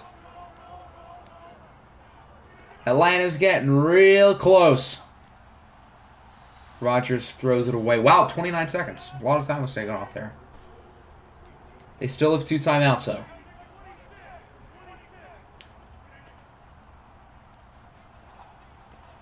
Rodgers up the middle. I believe that's Bobby Trees. Robert Woods ties it up with 24 seconds to go. Wow. And now Atlanta's still at... why did I say tie it? They still got to get the 2. I was viewing it as if they're up by 7. They need the 2-point conversion to stay alive.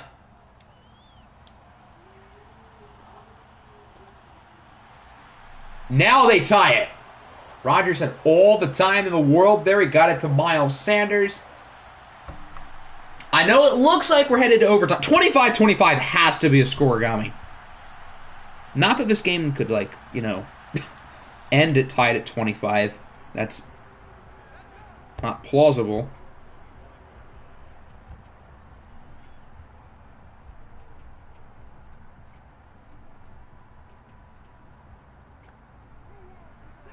Doesn't look like 25-25 has ever been the final score of an NFL game. That would be a score going. It's a shame you can't have ties in the playoffs. Oh, are the Lions going to run the ball? That's weak. They have all 3 timeouts. We have seen some wild lawn plays at the end of games here in the playoffs. I feel like they could have scored. That's weak. They should have actually tried to do something.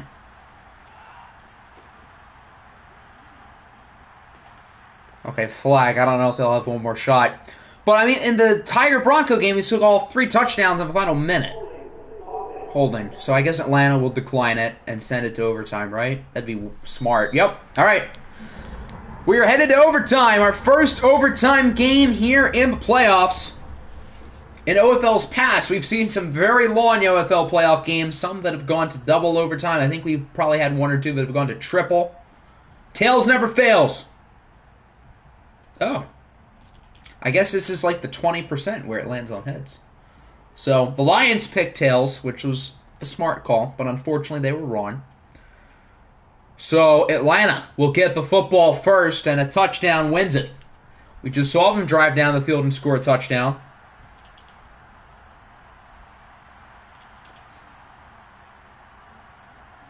Accepting or declining it really wouldn't have done anything, because it still would have ended regulation regardless, so it really didn't matter.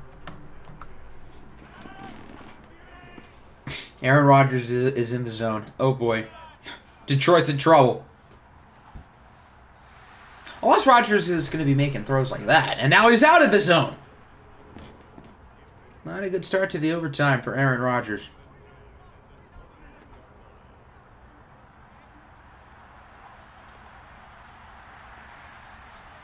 Who are some of your overrated prospects? Ooh, I feel like this question is a little bit harder. Because there are so many guys I like. Some guys I'm not as high on. At wide receiver, I've been outspoken about Drake London being a little bit overrated. I think Treylon Burks is a tad bit overrated too. Wow, the Lions got the stop. I think Kenneth Walker's good, but I don't think he's as good as Breece Hall. I don't know if I would say that necessarily makes me think he's overrated. Kenyon Green from Texas A&M, maybe. I would say Bernard Raymond, but I feel like everybody kind of thinks he's overrated. But yes, I'm not a huge Bernard Raymond guy. I wouldn't use a top 64 pick on him. Chris Olave. Ooh, I like Olave. I would say Olave is properly rated. I would say he's a top 20 player in the class.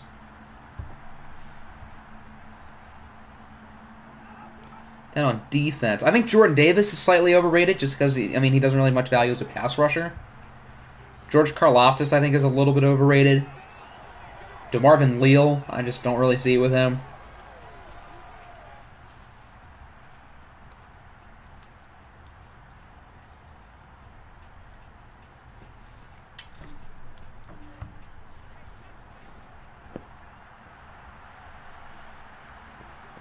I don't think Trent McDuffie's overrated. I think he's a little bit raw, but I think he's good.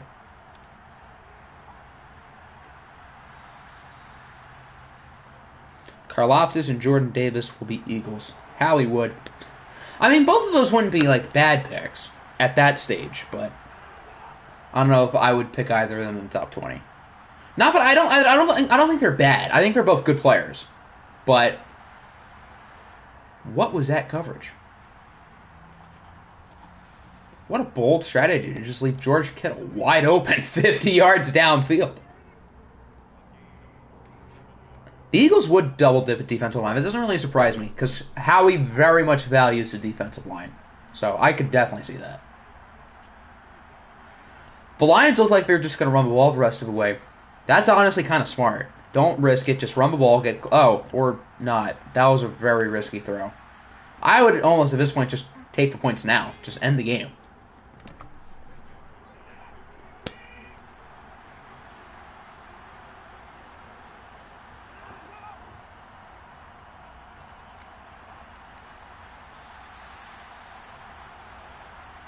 Yeah, I would just run the ball. Just don't do anything stupid, and they'll be fine. 6 minutes, 9 seconds left. Nice.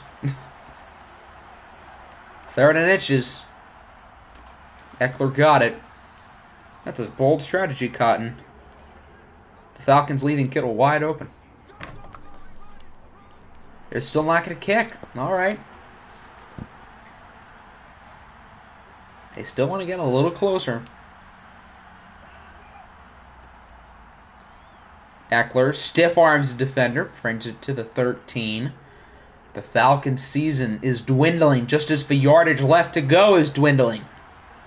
Atlanta needs a miracle if they want to defend their title. Why is Watson throwing it into traffic? I get that he's completing the passes, but that's literally the recipe for disaster. I mean, he's asking to turn it over right now. Eckler, not much. What if it was 4th and goal at like the 1-inch yard line and they go for it? That'd be funny. Watson on the run for Kittle. Well, now they're at the 1-inch yard line. They've got 2 plays. They're probably going to try to punch it in here. Wow, Kittle has 10 catches for $186. Good God. 3rd and goal. It's the fullback who walks it off. And the Lions are going to the NFC Championship. What a game. We went into overtime, but it is Detroit after all that who sends this one home with a walk-off touchdown by the fullback.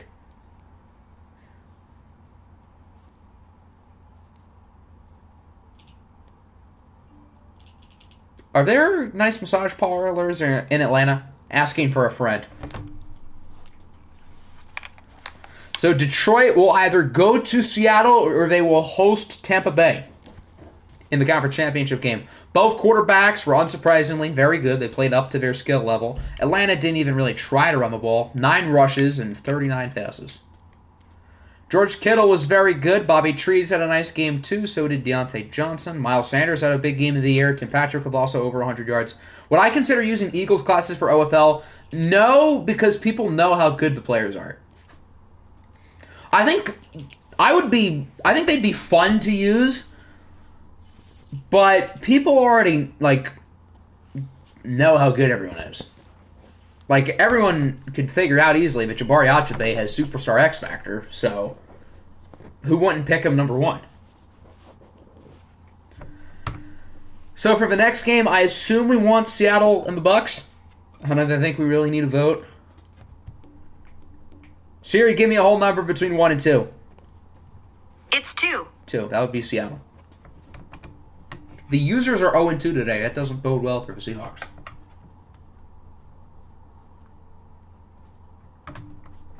The home teams and the favorites are also 0-2, which also does not bode very well for Seattle. Although I will say, for the last game, I think the wild card team is probably the favorite. All right, what jerseys do we want for the Seattle Russell Wilson-less Seahawks? Do we want Mahomes, away, color rush?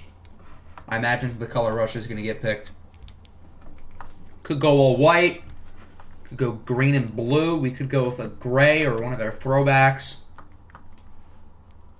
I have a feeling which one will win, though. Wow, they had a ton of jersey combos. Holy smokes. All green. Green.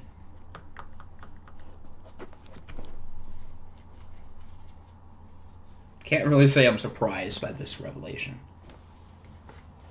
Although I do like the green jerseys. I think they're pretty good. Throwback. This would probably be the throwback, like the Sean Alexander jerseys. Do we have any more votes? Going once, going twice? Speak up or forever hold your peace.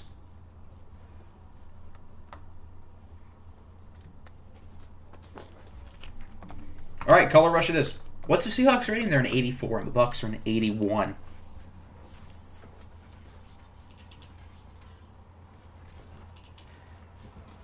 The NFC Divisional round here in Seattle. Kyler Murray, an MVP candidate, leads the number 1 seeded Seahawks to face off against the Tampa Bay Buccaneers, who beat the Giants in a very exciting wild card game, which saw Mac Jones literally throw away the game-winning Hail Mary. Seattle finishes as the number 1 seed, but we've already seen one 1 seed lose today. Home teams are 0-2. The users are 0-2. So the signs point to Tampa Bay, but I would say Seattle's been the more consistent team throughout the season, so we will have to see. Who do I think will win? I have a feeling at least one of the favorites has to win today. So I would say Seattle, but I wouldn't be surprised if the Bucks win, because the Bucks are a good team. Led by this man, Derek Carr, who had a pretty good season. See Max trying to save his stats. That was a fun 2 minutes of teasing Mac Jones last stream. That was fun.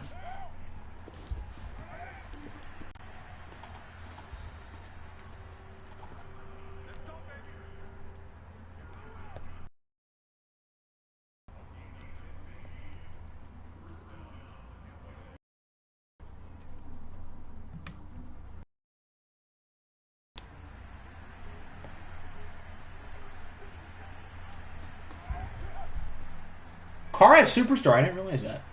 Well, that's kind of a big deal.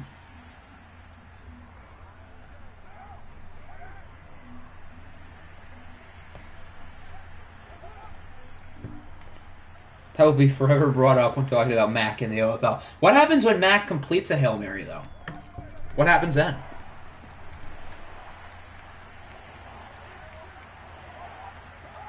What if he completes it against the Bucks in a playoff game? Nice run for Zonovan Knight, starting for the injured Nyheim Hines. Knight's doing pretty well for himself. 3 carries, 28 yards. A lot of low-rated running backs don't do well in Madden Sim, but so far Zonovan Knight has looked the part. Carr under pressure, sacked for a loss of 9 by somebody. I don't know who that is, but somebody. Then Mac went full balls to the wall.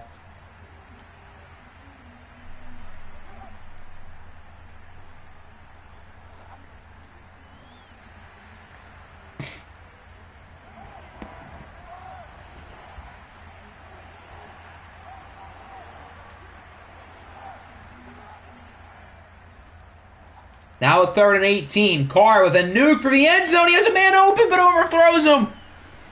Devontae Adams burned the corner. You can't miss that throw. Oh, what a wasted opportunity there for Tampa Bay. Darn good punt, though. What a punt! Down at the 9. With 6 minutes and 9 seconds left in the quarter. Nice. So here's Kyler Murray coming off a very good season. I still don't really trust Kyler Murray in this game. But he's proven me wrong so far this entire season. So we'll see.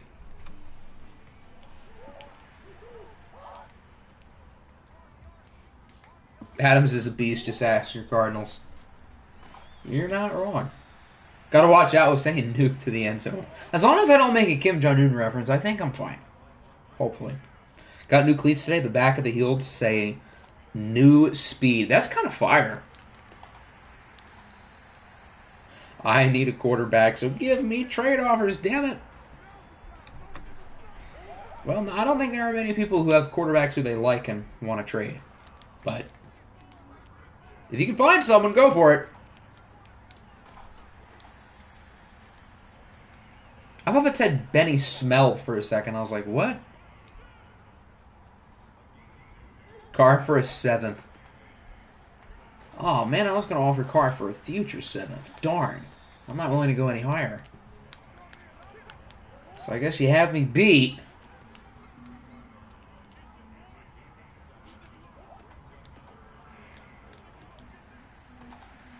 Third and 1. Good first down for... Is that Rashad White? Out of Arizona State. He had a good combine. He's kind of a sleeper prospect. Another talented running back.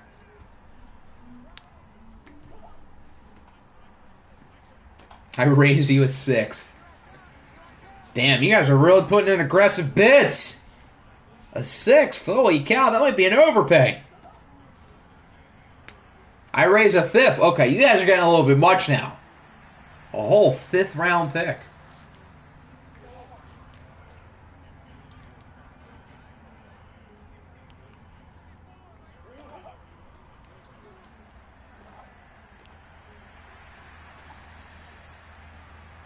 Good throw for a first down. Bolo on a 2. Damn! I thought you had faith in him.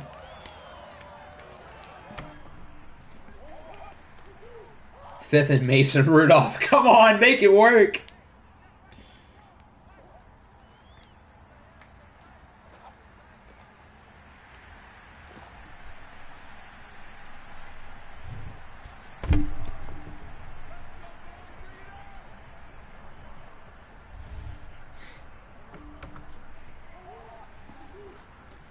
About 2 minutes left in the quarter. No points yet, but Seattle is marching on the doorstep. They're awfully close.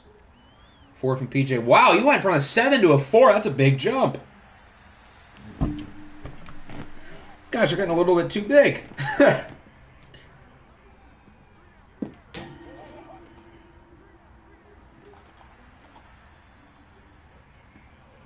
They've really tried to run the ball. You got Discord. Well, you got to have Discord to be a coach. So everybody who's a coach has Discord. It's kind of impossible not to.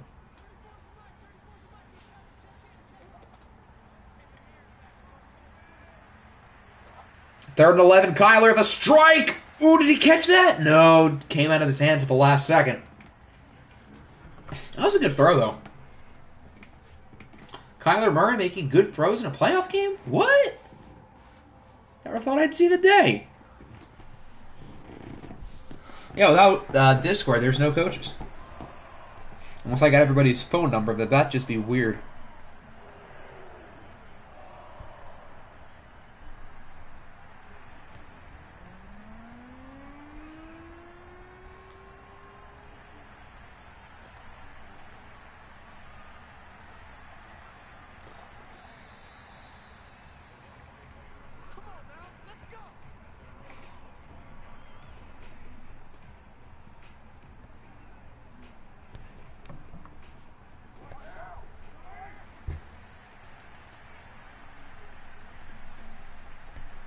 So Seattle gets their field goal. Now the Bucs have it. The Bucs should have scored a touchdown on their last drive, but Derek Carr missed the mark, literally.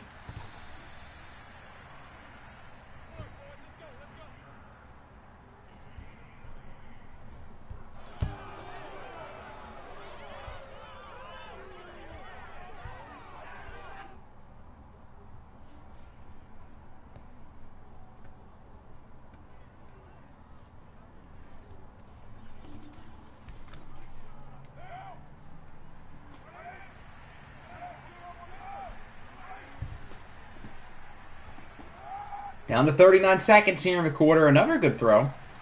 Okay, now Derek Carr's starting to pick it back up after the previous drive ended in disaster fashion.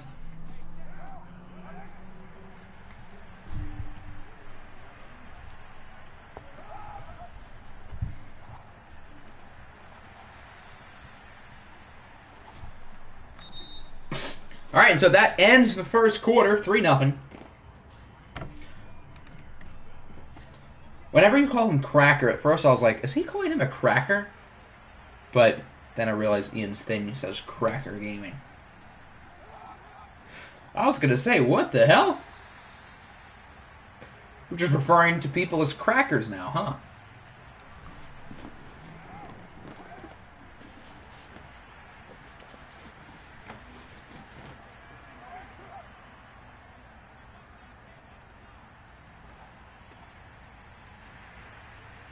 Good job by Carr to evade the pressure. With how most quarterbacks navigate the pocket in this game, that would have been a sack.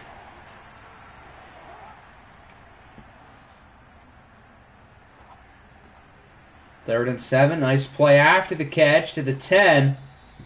Here come the Buccaneers. Who's number 9? I don't know the Bucs' numbers very well. Zon of the night again. Might pick a quarterback next. I mean, Boatwell, he's going to be probably in the 70s next year, so I guess do with that what you will. As Tampa Bay finishes with the touchdown. I don't think Derek Carr threw an incompletion that whole drive. Finished off by a touchdown by, I believe, was that Tyler Conklin? Good old Tyler Conklin.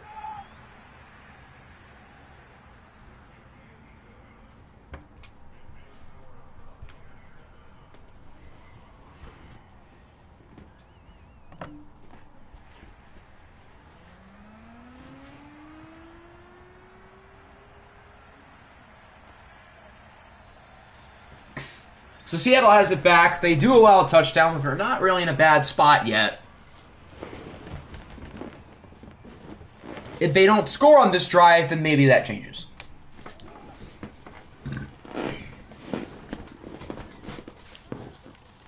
telling him things we shouldn't know. Like what? That he's going to be in the 70s?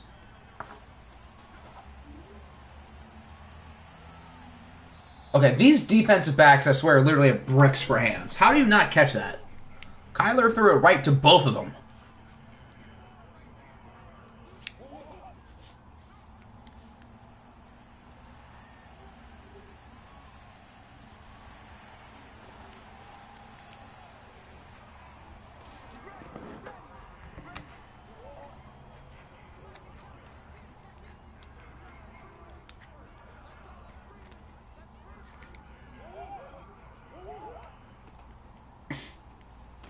Jet sweep for the tight end. Huh. Mark Andrews gets a whopping 2.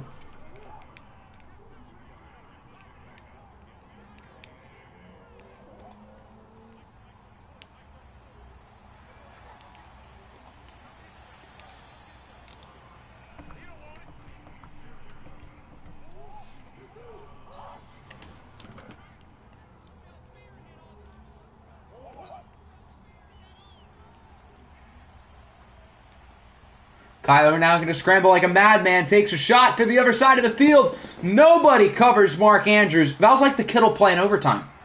Nobody covered him. For whatever odd reason.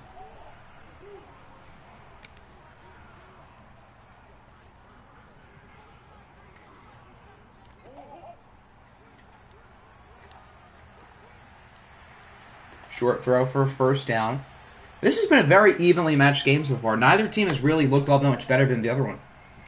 So I would fully expect this one to come down to the wire if it stays at this pace.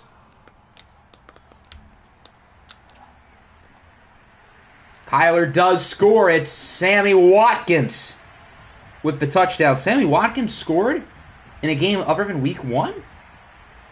For those who don't get the context, Sammy Watkins is like Jerry Rice in week 1 in real life, and then the other weeks he's just Sammy Watkins.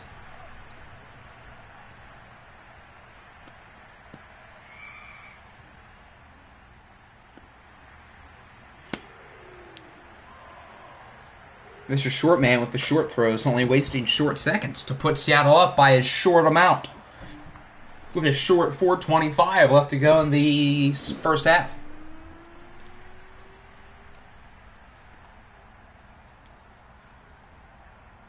Putting Seattle in the NFC Championship, which would give them more than a short shot of making the OFL Bowl.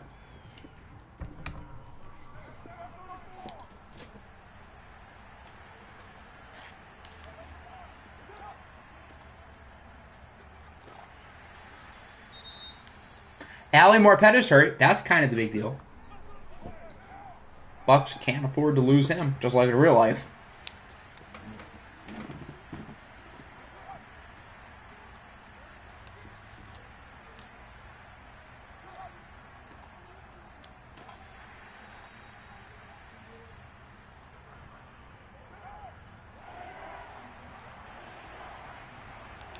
Continue with the short jokes. I would, but there's only a short list of good ones.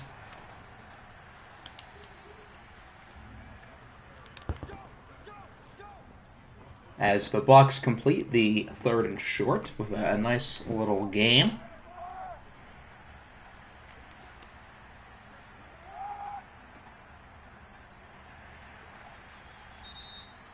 Now Graham Glasgow is hurt, their other guard. So they just lost 2 guards within the span of about 4 plays.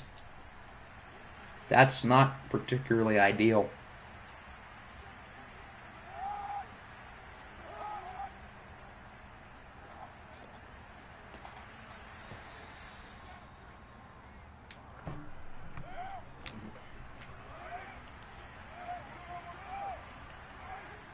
Hopefully short injuries indeed.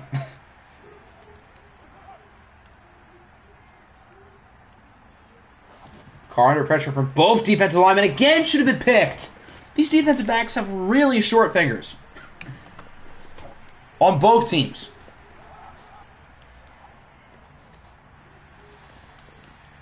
I don't know if I'd say the Bucs are starting to fall apart, but their offense really hasn't moved at a good speed. It feels like they're like inconsistently getting good plays downfield. So they're not really having a consistent drive, but I guess it's working. Yes, I will definitely be changing the interception slider. This has gotten a little bit ridiculous. I don't know exactly what they are, and I don't like to change them midweek, so I'll do it after the last game. But I didn't realize they were that bad. But today has clearly shown that oh! Speak of the devil, it's picked off! Well, that was good timing. Okay. Derwin James picks it off. I'll still move the interception sliders up before anyone asks. But the irony. Now Seattle gets the ball back. Okay, well that kind of worked out. Huh.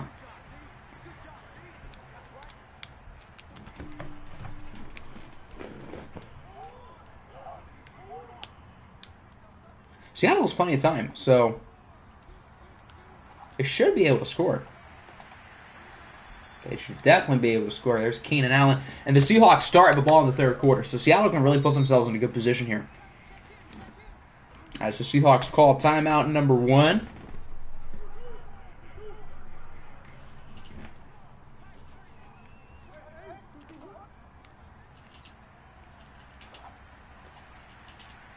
Good hit. He looked open, but the defender came at the last minute.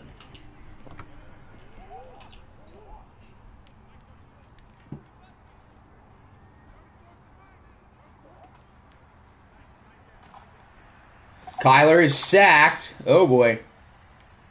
Really looked like the Seahawks were going to score on this drive, but now maybe not. Now they have the 3rd and 18.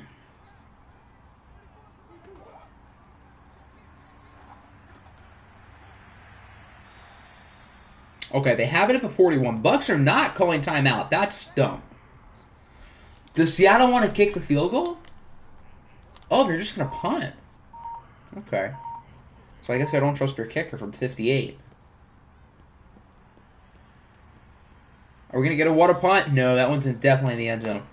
So Seattle gets the interception. It doesn't look like they're going to do anything with it as we round out the first half. 10-7, the Seahawks have the lead. It feels like Seattle's in slight control, but again, nothing really substantial. They could have taken a 2-score lead on that last drive, but were unsuccessful. The Bucs are far from out of this game. So this upcoming drive to start the second half, with Seattle opening up with the football, is definitely a big one.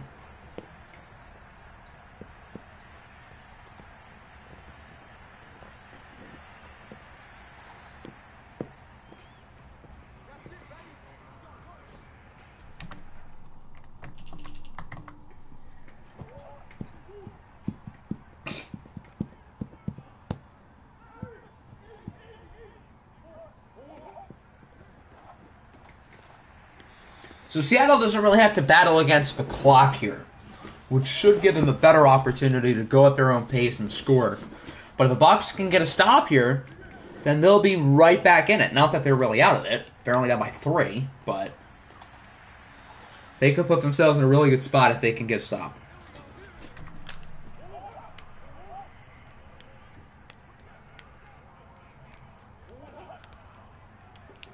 Kyler keeps in. Why did Kyler run up the middle? The right side of the field was completely wide open. That could have been a big run. Okay, so a questionable play there by Mr. Murray. Tipped and nearly intercepted off the screen. Now it is a 3rd and 9. If the Bucs can get a stop, that'd be a big deal.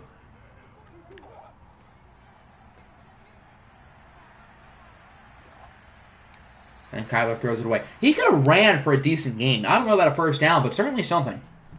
Again, it feels like a wasted opportunity there for Seattle. The Seahawks know a thing or two about wasted opportunities. They had a franchise quarterback for 10 years and wasted them. What a punt.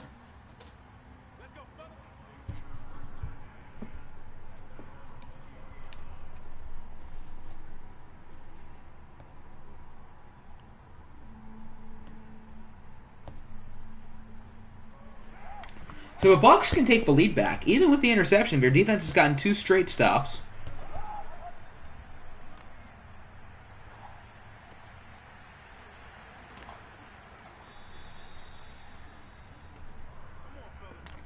And now it seems like the momentum is shifting. I know the momentum bar is still sides of Seattle, but it does feel like the momentum belongs with Tampa Bay at this moment.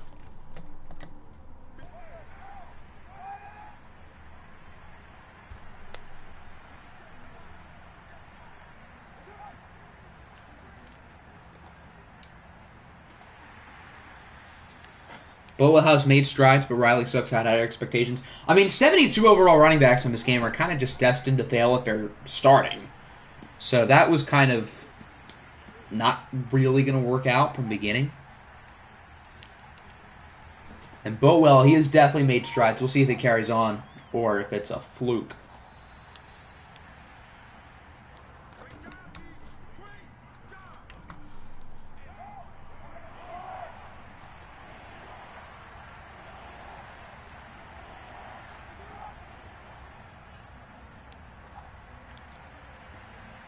Ooh, did he get both feet in? They're going to give it to him. That was close, but good job by Devontae Adams to keep the drive alive. Seattle's going to challenge. It looked like he was in? I don't know. We definitely need a better look. No, he only got one. I think he only got one. One. Second one's out of bounds. That's a good challenge. This play should be reversed. We'll see if the game is smart. Oh, they got it right. Good work, EA.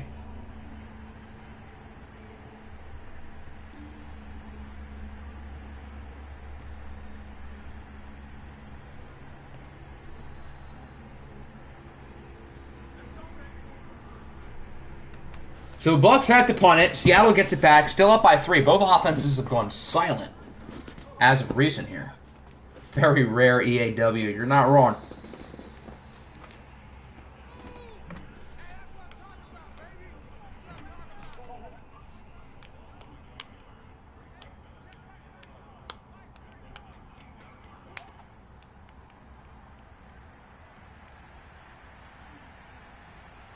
Kyler on the run with a strike. Good throw for Mark Andrews for a gain of 31. If Seattle can get these big plays, get the downfield passing game going, then their offense can get back into a groove. Imagine not having a good running back. Facts. Imagine. Imagine having a healthy running back. Imagine that. The Giants and Bison can relate with me. Because all 3 of our seasons got ruined by losing our running back. Did I vote Chubb for Offensive Player of the Year? I'm pretty sure I did vote him first place. So you're welcome. I think I did.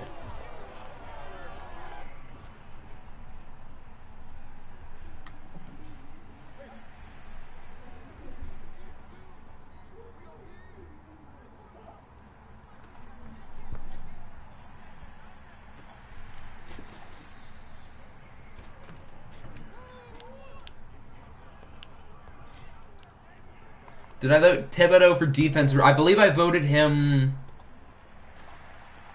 I think I did vote Thibodeau first place over Hutch.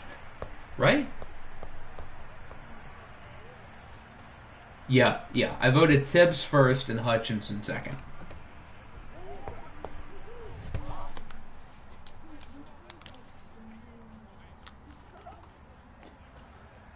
Thibodeau and Hutchinson had pretty much equal stats, but Thibodeau's were like a little bit better in like every category.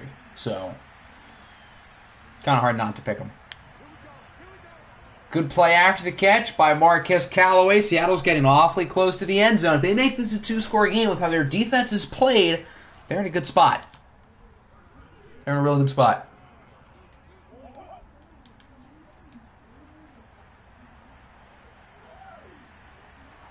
As Kyler gets rid of it.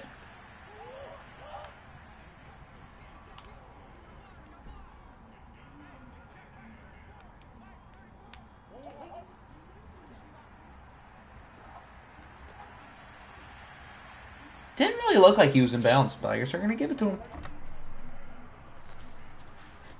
Now 3rd and 5. This is a big play.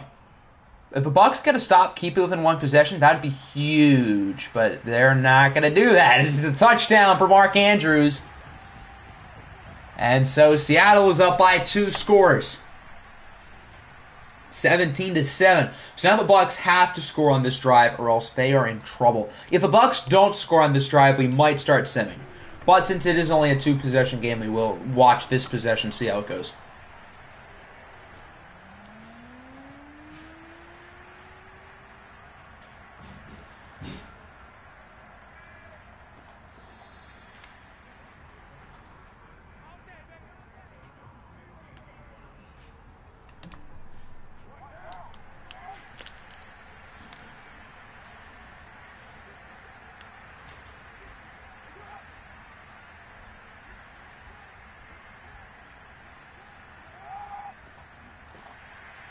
And that's not a good start. Zonovan Knight started the game off very well, but he's been quiet as of recent. Sam Hubbard brings him down.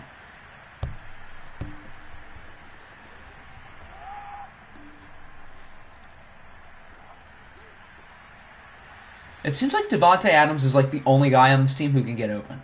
Which I guess is kind of the exact same of a real-life Packers, so I guess it's not unrealistic. But it seems like Carr has really no choice but to force it to him. Which you can't really blame him. It is Davante Adams after all. Decent gain by Knight. Got it up 9.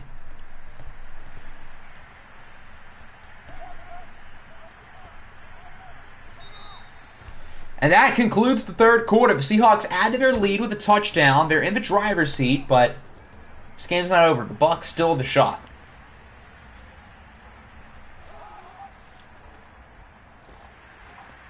Doesn't get it on second down. Might have actually lost a yard.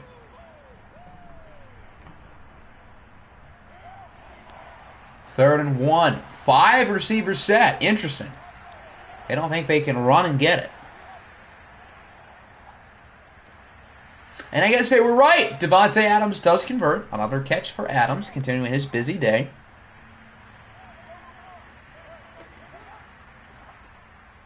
What was that? What were they trying to do there?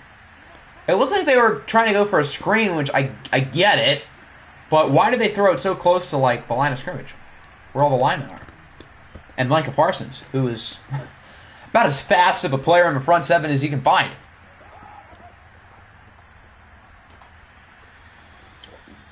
That brings us to another big third down. If the Bucs don't get it at this stage of the game, you got to at least think about going for it.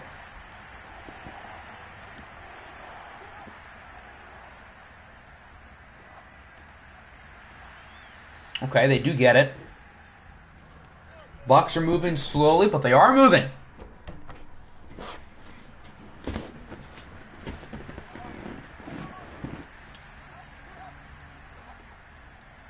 Okay, again, what is with the screen calls that are like right next to the line of scrimmage? I mean, I guess they gained yardage, but odd.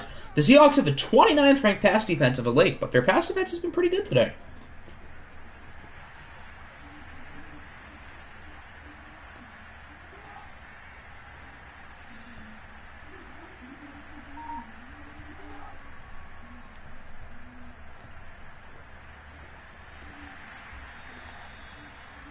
Anthony Nelson with his second sack.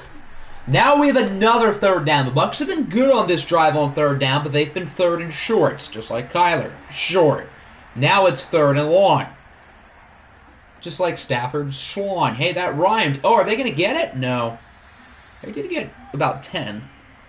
4th and 5 at the 36. You could kick a 53-yard field goal. You could also go for it. I had a feeling they were going to kick. No chip. This is no chip shot. It doesn't really look good. Doink! Off the crossbar, no good. So it's a 2-possession game, and Seattle is the ball, so I think we're going to sim a little bit. If the Bucs get back in it, we'll watch again, but I'm not sure how likely that is. Yeah, Seattle's about to score. Seattle has this game won. Bucs score a touchdown at the buzzer, but it's not going to matter. The Seattle Seahawks will win. And the NFC will officially run through Seattle. They will host the NFC Championship against the Detroit Lions. So Kyler Murray and the Seahawks will face off against Deshaun Watson in Detroit. for a spot in the OFL Bowl. Kyler was good. Carr was solid. Feels like Devontae Adams had more than 7 catches. It feels like he got the ball like every other passing play. Big game for Anthony Nelson with 2 sacks. So that brings us to our 4th and final game of the day. The Browns and the Broncos. We saved the most interesting, in my opinion, for the end. Siri, give me a whole number between 1 and 2. It's 1. That would be Denver. Yeah, you guys definitely did have a good year. I mean, considering how good the NFC South was, definitely not a failure of the season at all for your Buccaneers for getting in what was such a good division and winning a playoff game, albeit mainly because Mac Jones literally threw it away. But, yeah. Why did I go to the Bucs? I want the Broncos. What am I doing?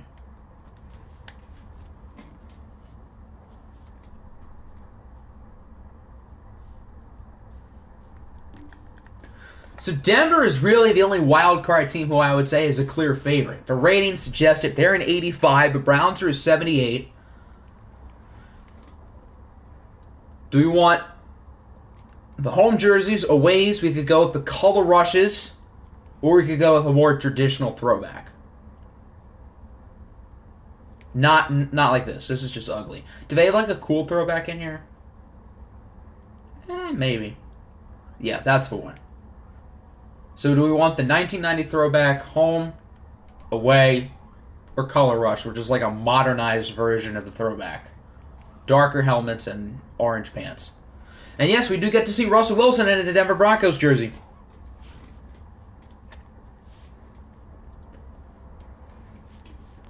This game has a 7 rating difference. And Nick, who's been coaching since day 1 of this league, has never made it to a conference championship. He's been close. He's been very close a couple times. He was a 4th down Hail Mary away. The Beats are higher overall than the Browns. Damn. If no one has a preference, then we probably will go with the color rushes. So speak up or forever hold your peace.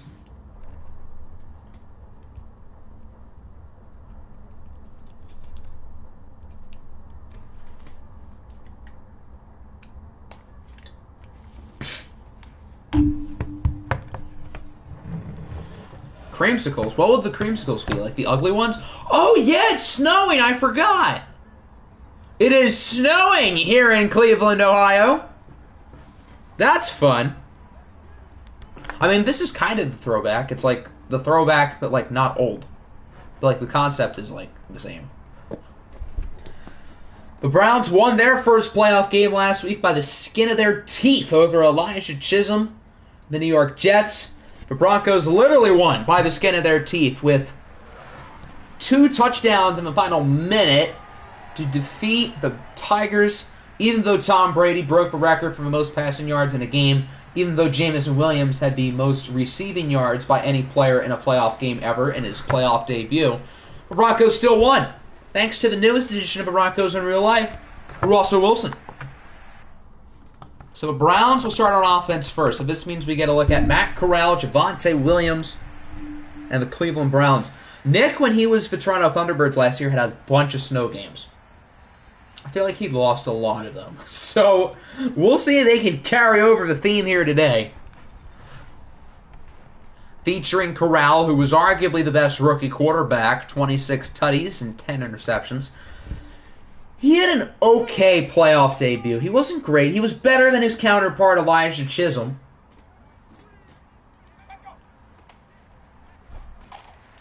You can barely see the first down yards marker. This is going to be such a weird game. Is that a first down? Oh, no, he was like 7 yards shy.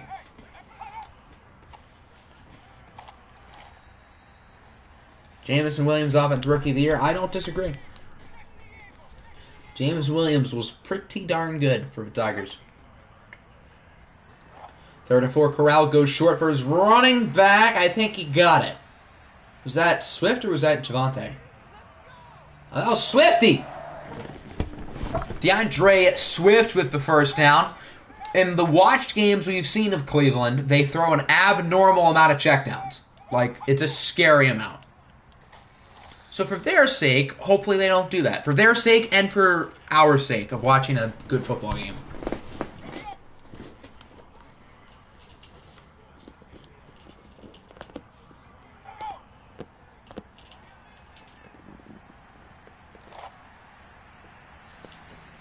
Corral is incomplete. Corral actually used to throw it downfield here. Oh, boy.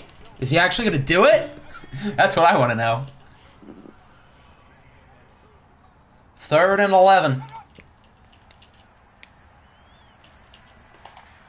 Well, he's not even going to throw it. Sacked on the play by Dante Fowler Jr. What was that?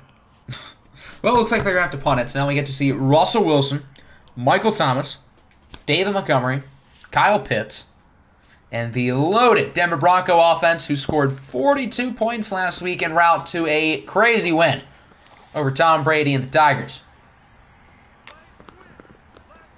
The winner of this game will be home for the AFC Championship, keep in mind. Denver has not had a home playoff game yet because they were a wild card. But with Dublin being the 7th seed, both of these teams are higher. What is good, Giddy? Welcome in, my guy. Your game was the first one. I can spoil it if you want. Oh, God, Ajabo's hurt. Instead of Ojabo, it's more like Oja-no. But, yeah, if you want to go back and watch, you can. I can also tell you what happened if you'd like.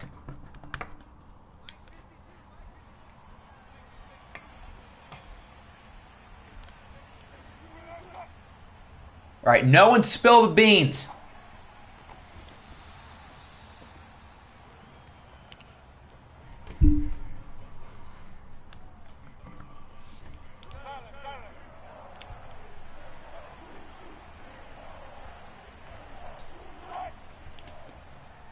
A team did, in fact, win. Yes. I know, spoiler. That is 8 yards. Did they get the first? They're not going to give it to him. Big tackle by Jeff Okudah. And Denver's going to have to punt.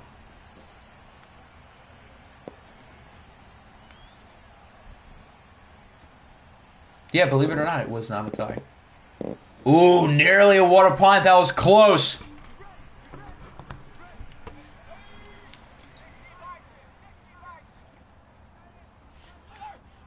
A team was also lost, yes. A team won and a team lost. He went into 69 overtimes. Can confirm. That'd be a lot of defense for 69 overtimes. Unless they were just trading off field goals.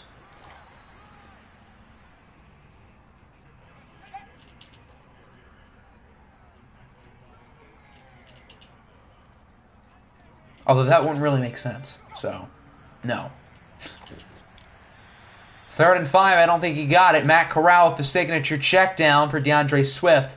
Neither offense has looked all that inspiring so far. Although really in every game today, the offense has started off super slow, and they all picked it up. I don't know why that is. That's like such a weird coincidence. All the offenses started off really poorly, and then as the game went on, they all got a lot better.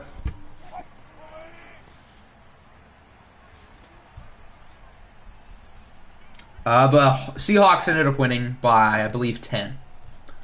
So Seattle is hosting Detroit.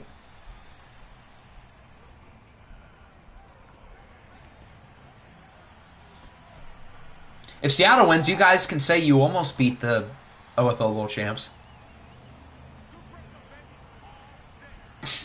Good play by Nick Bosa with a big game against the Jets with no David Ojabo the rest of the way. Nick Bosa is going to have to be extra good today. And he is in the zone, which is significant. Russell Wilson takes a shot for the heavens. Wide open downfield. Somebody got burned. I think that was Okudah. We got lit up by number 5, Denzel Mims. You know it's bad when Denzel Mims burns you. The Broncos have 69 yards of offense. Nice. Nearly picked off. That was close. Okudah does not suck. Yet. We do not slander King Hefe.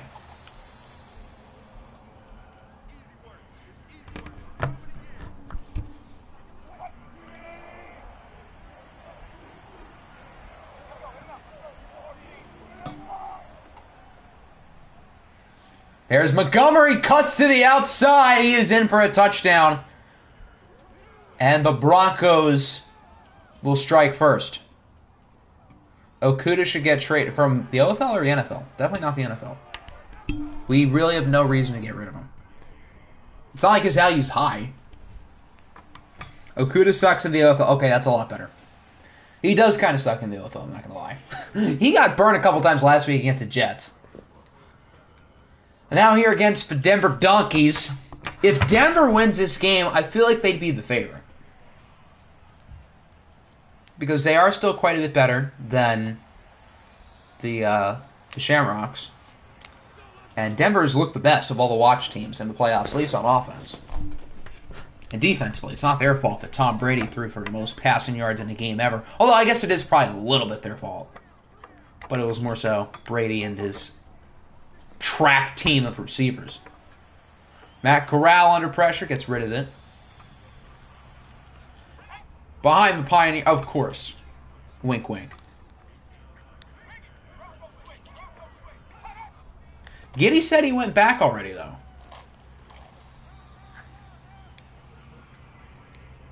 So, I think we're good. And if he hasn't skipped back, then he doesn't have to deal with the heartache.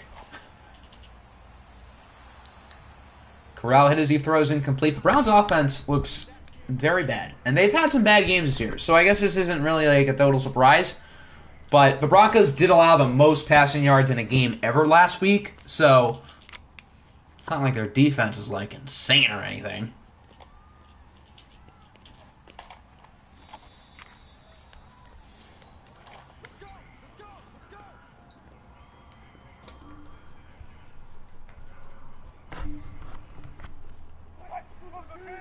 Browns' offense is looking like pure AFC North football. The problem is their defense isn't.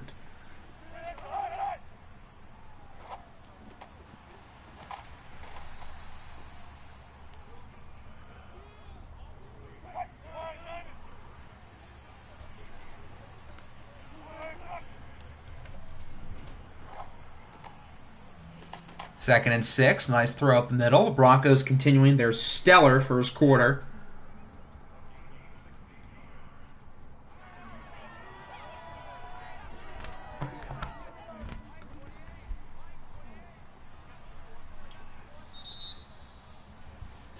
And that concludes the first quarter. So far, Russ is cooking. Broncos are only up 7-0, but it really feels like they've been the significantly better team, which going into the game we did see as certainly a possibility. Nick himself said that he believed that the Browns were going to get creamed, and so far they are getting creamed.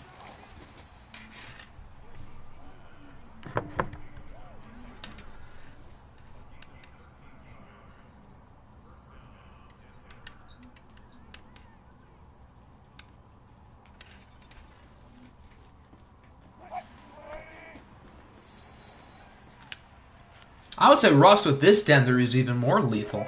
Because he has Michael Thomas, Kyle Pitts, and David Montgomery. Those three players are arguably better than anybody on Denver's offense. Do you ever get tired of doing franchises? Like, do you ever not want to do any? Not really. Because I always find ways to, like, incorporate, like, new storylines and stuff. So it always, like, stays fresh. I know a lot of people have it to where it can get boring. And I understand it because it is, like, the same thing. It does seem pretty repetitive. But I always find ways to enjoy it. So for the most part, no, not really. George Payton was watching OFL, saw Russ on the Broncos, and he said, we'll try that. Well, if you're watching George Payton, congratulations on the trade. I think you guys fleeced him. So don't be too hard on Matthew Stafford when you guys play off against each other in the Super Bowl next year. Nice sack by Bosa. I will say that Denver is still in field goal range, but it is a 3rd and long.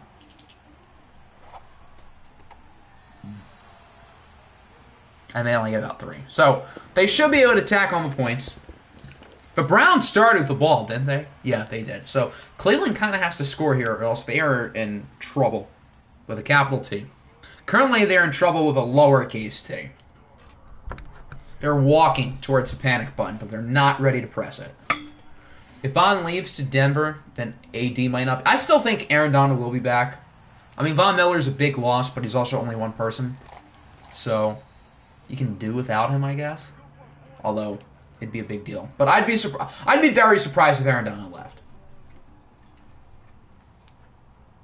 Rams trade for Stafford, go to the Super Bowl and win. What's going to happen with Denver and Russ? I wouldn't be surprised if the same happens. I mean, Russ is in a little bit worse of a spot because the Denver roster is a little bit worse. They don't have as established of a coach, and the AFC is super strong. I mean, he has to play Derek Carr twice a year. He has to play Justin Herbert twice a year. He has to play Patrick Mahomes twice a year. They still got to get by the Bengals. They got to get by the Ravens. They got to get by the Bills. They got to get by New England. They got to get by the Titans. The AFC is loaded. So, it's going to be harder, but definitely possible. And hopefully, if they do play against the Packers in the Super Bowl, if that were to happen, hopefully Russell Wilson torches them and wins by 50. I would very much enjoy that.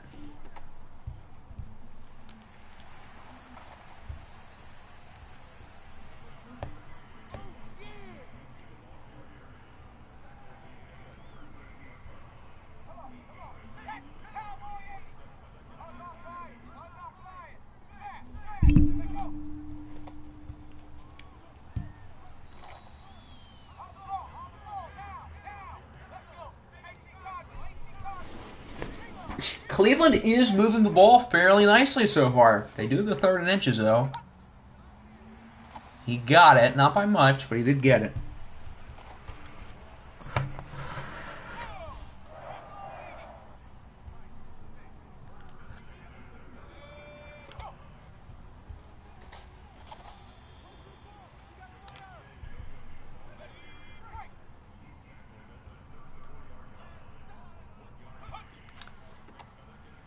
They are really trying to run the ball. And I give them credit, but unfortunately for them, it's just not working. So far, I mean, Javonte Williams is good, but this offensive line has been a train wreck all year. Imagine this team with a good offensive line. I feel like their offense would have so many more opportunities. AFC West has more elite quarterbacks than the entire NFC, and the sad thing is you're probably right.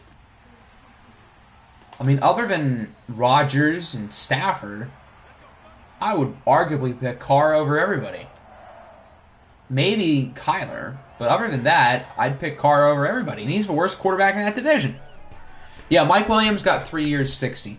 There was like a lot of other smaller stuff that happened today that got like way overshadowed, like the Mike Williams stuff, some of the franchise tags, like the Cam Robinson one, as we kind of alluded to earlier, is kind of a big deal for that number 1 pick.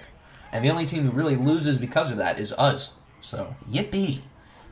Trayvon Walker at 2. It's destiny. As the Browns get the touchdown, is that Tommy Tremble? It is. So Cleveland's back in the game. Looks like it could have been a blowout, but now they're back in it. In principle, Cam Robinson getting tagged is kind of dumb, but they are like rolling in cash. So it's really not that big of a deal.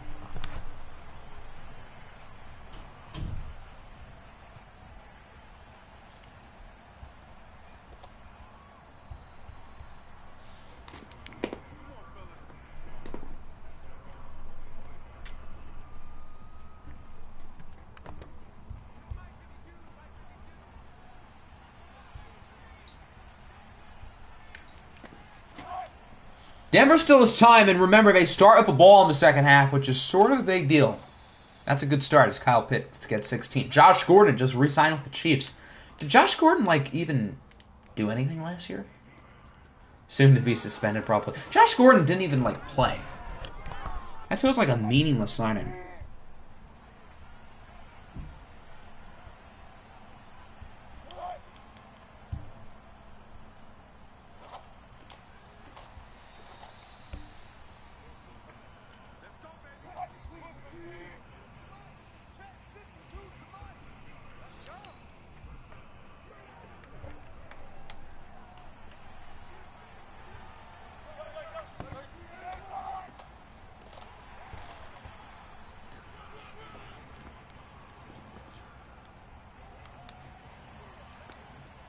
How'd you lose like that? Your offense was bad.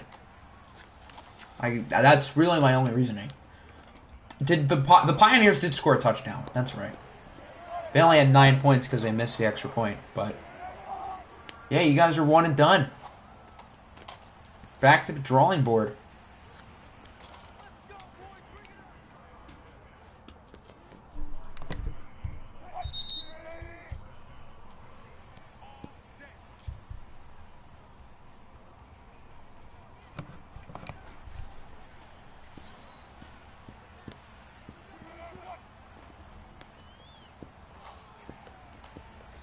Was he in bounds? Wow, they're going to give it to him. It didn't really look like he was. Yeah, I don't think he was in bounds. I think this play is going to get reversed. In real time, it looked like he was... Oh, no, he wasn't. It's really hard to tell because of the snow. I will say that. But I do think he was in. Now that we get a better look. It was a challenge by the booth, not by Cleveland. So Cleveland will keep their timeout even if it stands.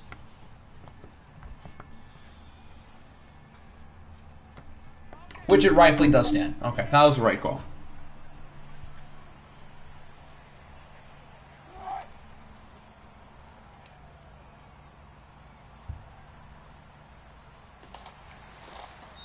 Big sack. I couldn't tell who, but that's a big play. If Cleveland can stop him to a field goal and keep it a one-score game at halftime, that'd be gigantic.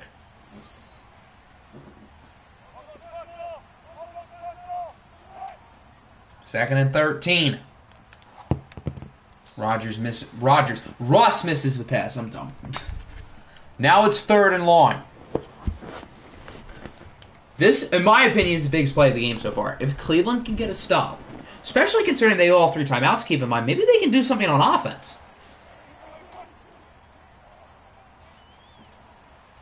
Russ scrambling. Russ is going to run. Is Russ going to cook? Is Russ going to cook? He gets 19. That'll certainly move the chains. Big first down for Denver. And they're going to call their second timeout. How much time is left? There can't be more than 30 seconds. 16. No shot Cleveland gets the ball back with time. And remember, Denver opens second half on offense. They get a 2-for-1 special. Oh, Denver's out of timeouts. I thought they had 1. He's not in the end zone. They got to move quick. And they don't have enough time.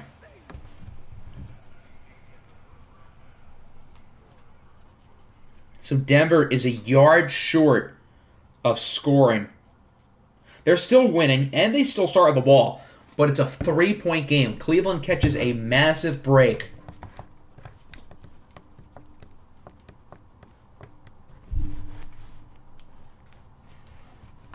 Is Russ going to cook with Denver in real life? He should. He has the pieces.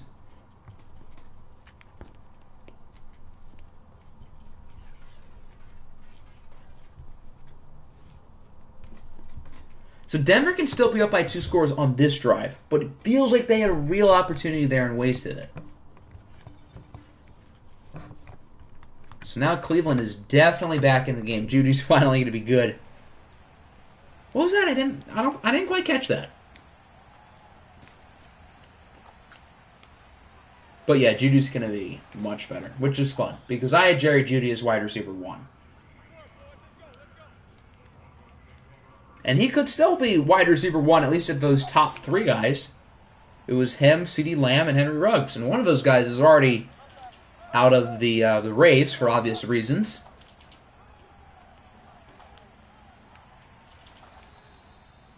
Good opening run by Montgomery. He didn't do a whole lot in that first half. The Broncos were really focused on throwing it, and I guess you can't blame them. But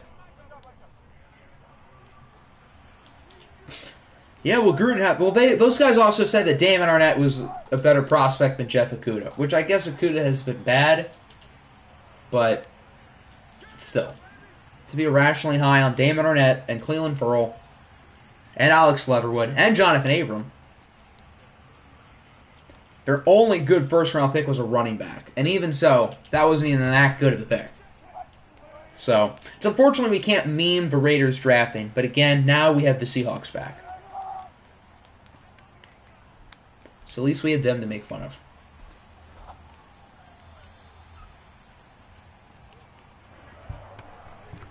If the Broncos don't score, that would be kind of embarrassing. They'll have back-to-back drives and score nothing. And that's exactly what's going to happen. Big stop for the Cleveland Browns. Who wears number 10 on defense? Ew. Number 10 should not be worn on defense. That just looks wrong. Keon Crossan. Yes, this is the final game today. A.J. Terrell was a few picks before Arnett. So, unfortunately for the memes, no, they did not pick Arnett over Terrell. Oh, are we going to get a what a punt? Ooh, what a punt! Down at the 8. Yeah, the Raiders were good with late round guys, and I think that's because Mike Mayock is still a very good talent evaluator. But it seems like Gruden wanted his guys early, and I think had they kept Mike Mayock, they still would have been in a good position because I think Mayock knows what he's doing. I think he's always been one of the draft analysts who I actually respect and think is pretty good. But I feel like Gruden had too much power in the early rounds, and that's what kind of shot him in the foot.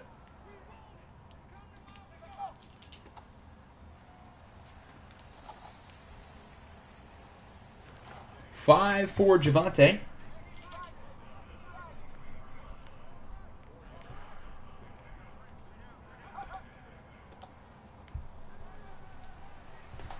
There's another nice play for Javonte. Now the Browns' run game is starting to do a little something.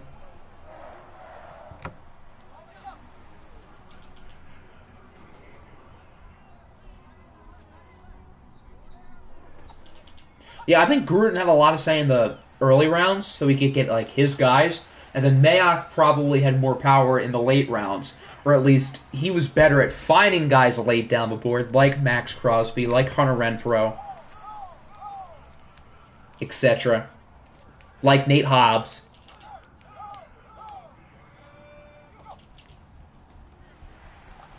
I'll make a roster video once we get to the offseason. Usually after re-signings, when we get to free agency, that's when I'll usually make the roster video for the offseason.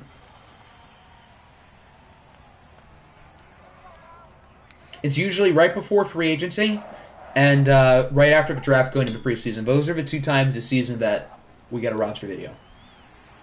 Ooh, wide open is Elijah Moore. He brings it to the 5. They're getting real close. It really felt like Denver was going to win this game handedly after a quarter and a half. But now here we are about 10 minutes later, and the Browns are 4 yards away from taking the lead. And that's what they do. DeAndre Swift will score the touchdown, and the Browns are on top. After the OFL Bowl, I usually have the video with the list of all the re-signings. But since it's a fantasy draft, all the contracts are switched. So it's a pretty weak free agency class. Nobody really has anybody that good they have to re-sign. But yeah, that's usually after the OFL Bowl. I give everybody 3 days to get in their re-signings, and then 3 days for free agency. And then we have scouting and then the draft.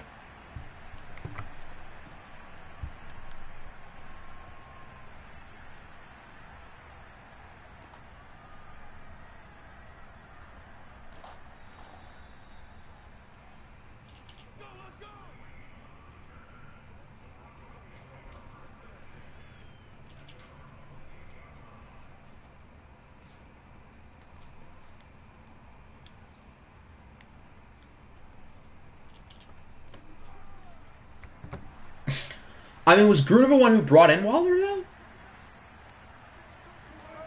I don't know exactly who did that, so I can't really give Gruden credit. I don't even know if Gruden was there when they brought him in.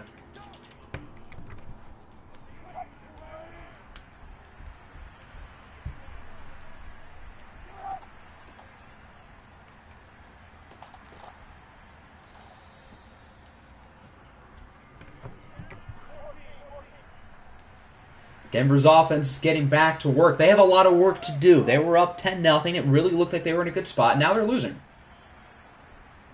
But if David Montgomery's going to be running like this, he might not be losing for long. As he brings it to 26. So it looks like we're going to have ourselves another pretty good ending. You disliked the video because your offense was bad. Well, dislikes don't really do anything, so I don't really care. What was that tackling? That receiver, like, dragged him for a good, like, 5 or 6 yards. Saw Waller was on the Ravens practice squad. Was he the one who made that decision? If he did, then I guess that was a good choice.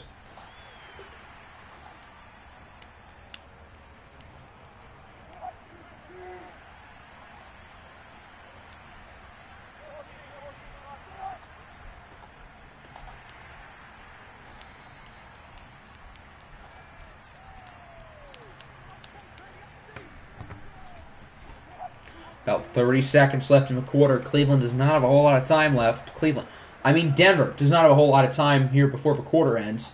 Not that it really matters. As on 3rd and 12, they get 4. Good stop by Cleveland. So the Browns are going to hold on to the lead. Nick is 1 quarter away from making his first conference championship in OFL history. And it has been how many seasons? 3 in OFL 19, 5 in 20. 6 and 21 if you count the sim year, and then 2 this year if you count the sim year. So that's 16 seasons. We're in the 16th overall season. He's never made a conference championship, but that might change. And they would host the conference championship against Dublin.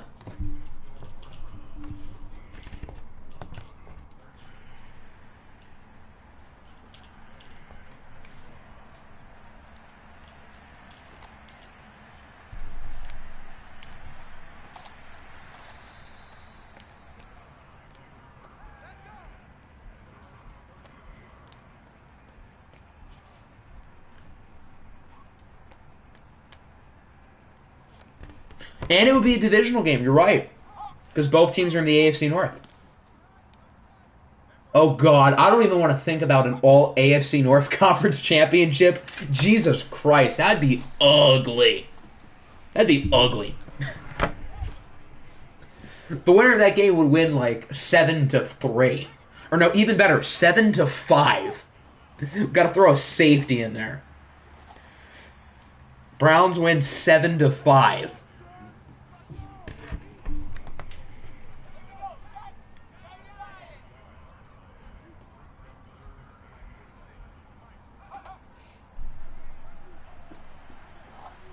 Corral on 3rd and 7 with a bomb downfield. He barely overthrows his target. I think that was Jamar Chase, who I don't think has done anything today. I don't think Chase or Waddle has done anything today. Elijah Moore has been Cleveland's best receiver.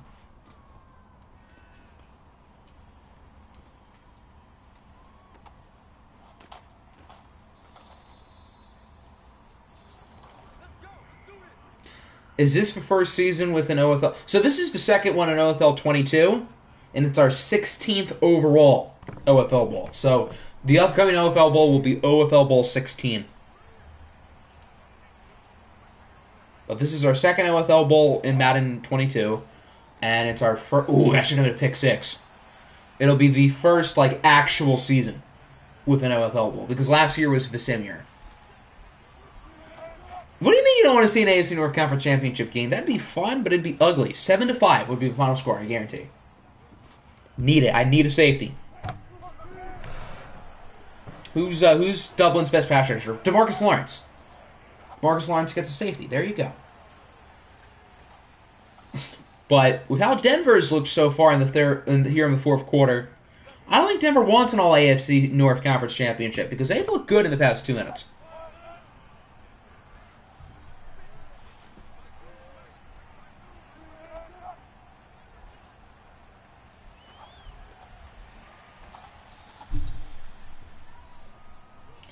Is there like a list of like the winners in the server?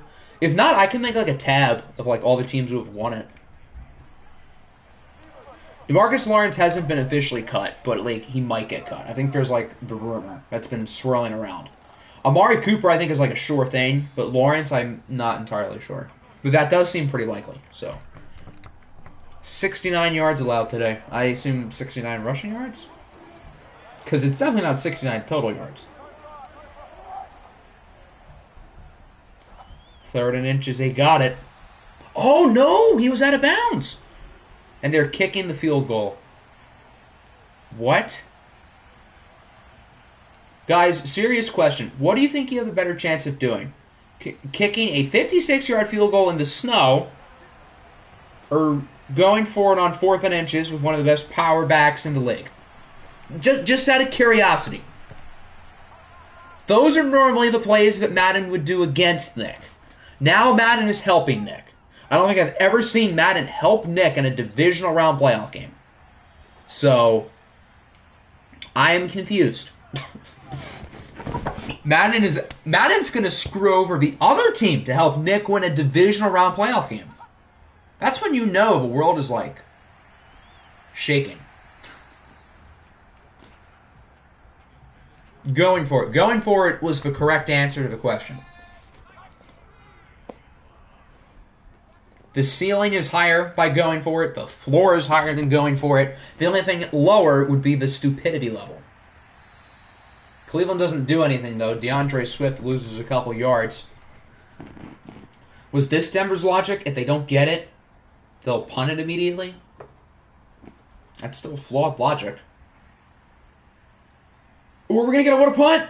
Oh, what a punt! That's not even the one. That's like the half-yard line. Johnny Hekker strikes again. What a beauty. That is going to help Nick to see him lose a heartbreaker next week. It's going to be the game that Nick's actually here for. That'll be the one. Madden wants to lose with Nick in attendance. That's my new hypothesis. They're 27th in points allowed. Huh, the more you know. Wow, there's only 4 minutes left. Denver continuing to run the ball, trying to get out of safety zone. But now that they're up to 7, they have a little bit more breathing room. So I think they can throw it here on 3rd and 4. And they got it. All right. So the punt proves to not be that big of a deal as Denver gets the first down. Now we'll see if their offense can do anything. All they need is a field goal, remember. All Denver needs is a field goal. They have 3 minutes and 3 timeouts. So time really is not an issue. It's just a matter of can Denver actually do it or not. There's N'Keal Harry for 5. Clock ticking. 2.5 minutes now. Before you know it, Denver may start to have to worry about the clock, though. They can't move too slow. Now it's 3rd and 5. If you don't get it, I think you got to go for it. Because it's a 1-point game. Yeah. Now it's 4th and 7. And Trent Brown is hurt. I think Denver's going to punt it. I would go for it. I know it's risky, but you're down, but you're only down by 1. So even if, let's say hypothetically, you don't get it, Cleveland gets it back and scores a touchdown, it's still an 8-point game. So I would go, wow, they are. I think this is the right call.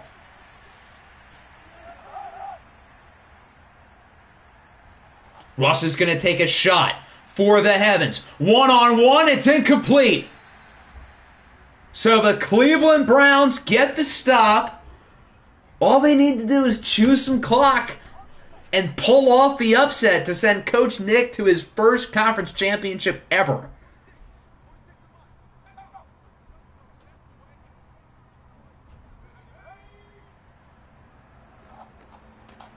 And in response, they're going to throw the football. Why? I don't know. You have Javonte Williams. Just give the ball to Williams. If you don't want to do that, you have DeAndre Swift as well. So, they probably shouldn't throw the ball. Of all the times for Matt Corral to not throw checkdowns, and boy, there are a lot of times not to do that, now specifically. There's first down number 1. It's DeAndre Swift. I think that was Swift. Cleveland's now on the goal line, though, so I think no matter what, Denver's probably going to get the ball back. So Denver's not out of this game, even if Cleveland scores a touchdown. And that's exactly what happens. Javonte Williams puts the Browns up. Assuming they make the extra point, it'll be an 8-point game. Denver's going to have 1:50 and 2 timeouts. So either Nick is going to go to the conference championship, or we're going to have another meme of Nick's team collapsing in the playoffs. There's no in between. Does Russ have too much time? And even if they score a touchdown, they still need a 2-point conversion.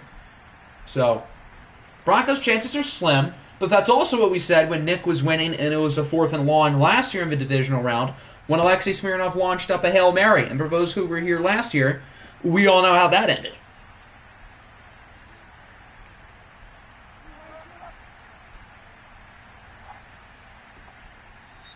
Flag. I don't think it was a late hit. That flag was too early. It's going to be a hold. Yeah. So already a bad start for Denver. It's on Kevin Zeitler. So now they're moved back 10 yards.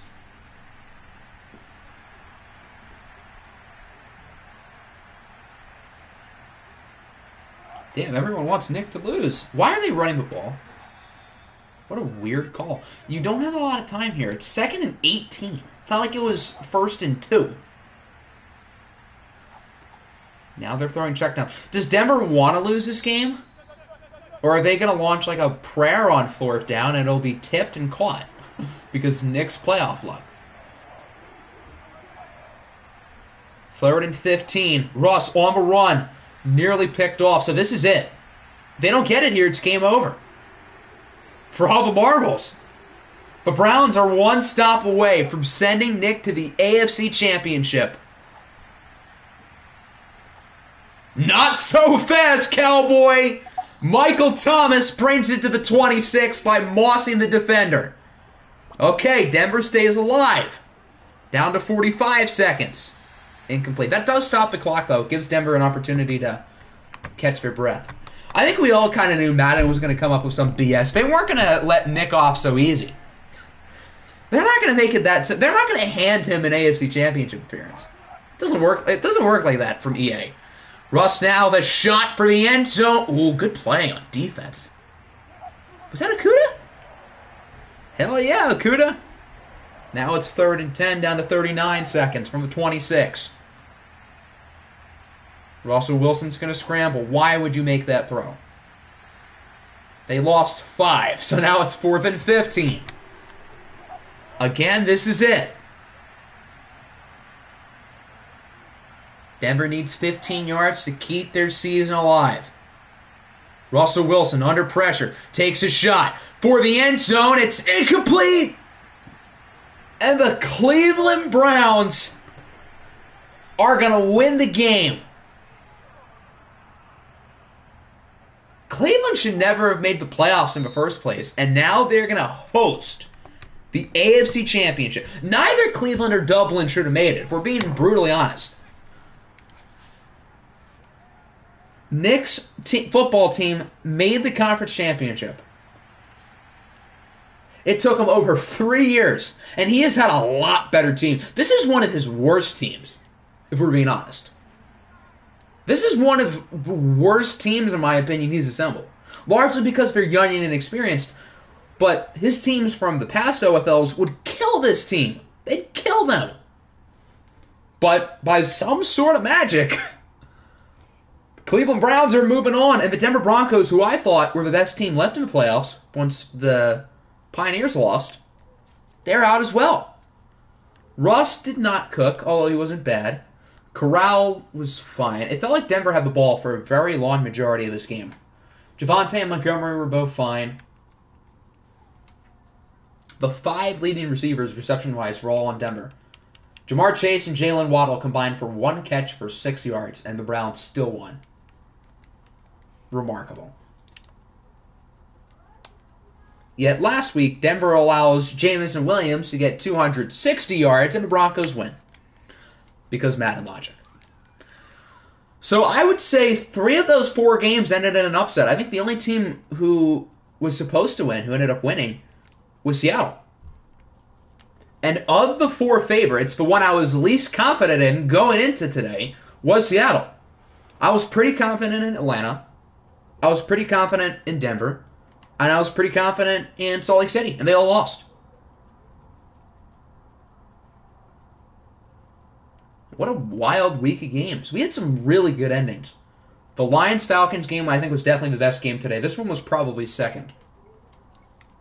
So Cleveland will host Dublin in the AFC Championship.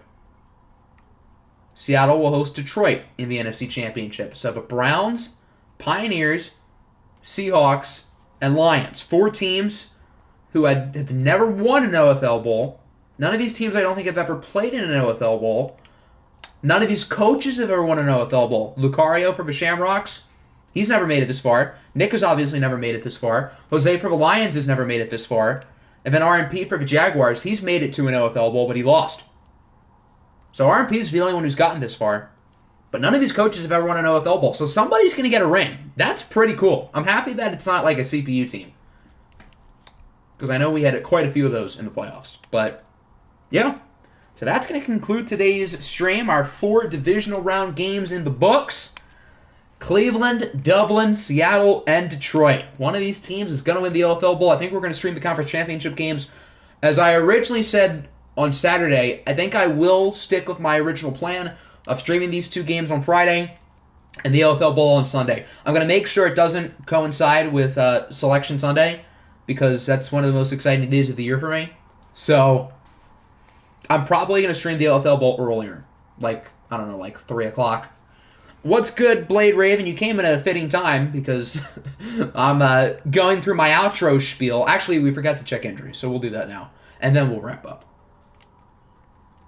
Browns. So that's why Jalen Waddle... Wait, wasn't Waddle already injured? I forgot about that. Yeah, Waddle didn't even play. And now David Ajabo suffered a torn groin, so Cleveland will be without Jalen Waddle and David Ajabo the rest of the way. We'll hop to the Shamrocks, their opponent. Just Alex Bars. What a big loss. He's a 61 overall. What a stud. Seattle still without Alexander Madison. That's not new. And then the Lions have nobody. So really, the only team with a significant injury right now, or significant injuries, is Cleveland. Although Alexander Madison's significant, but he's been out like all year. So, yeah. Hope everybody enjoyed. We'll be back Friday for the conference championship games. Peace out.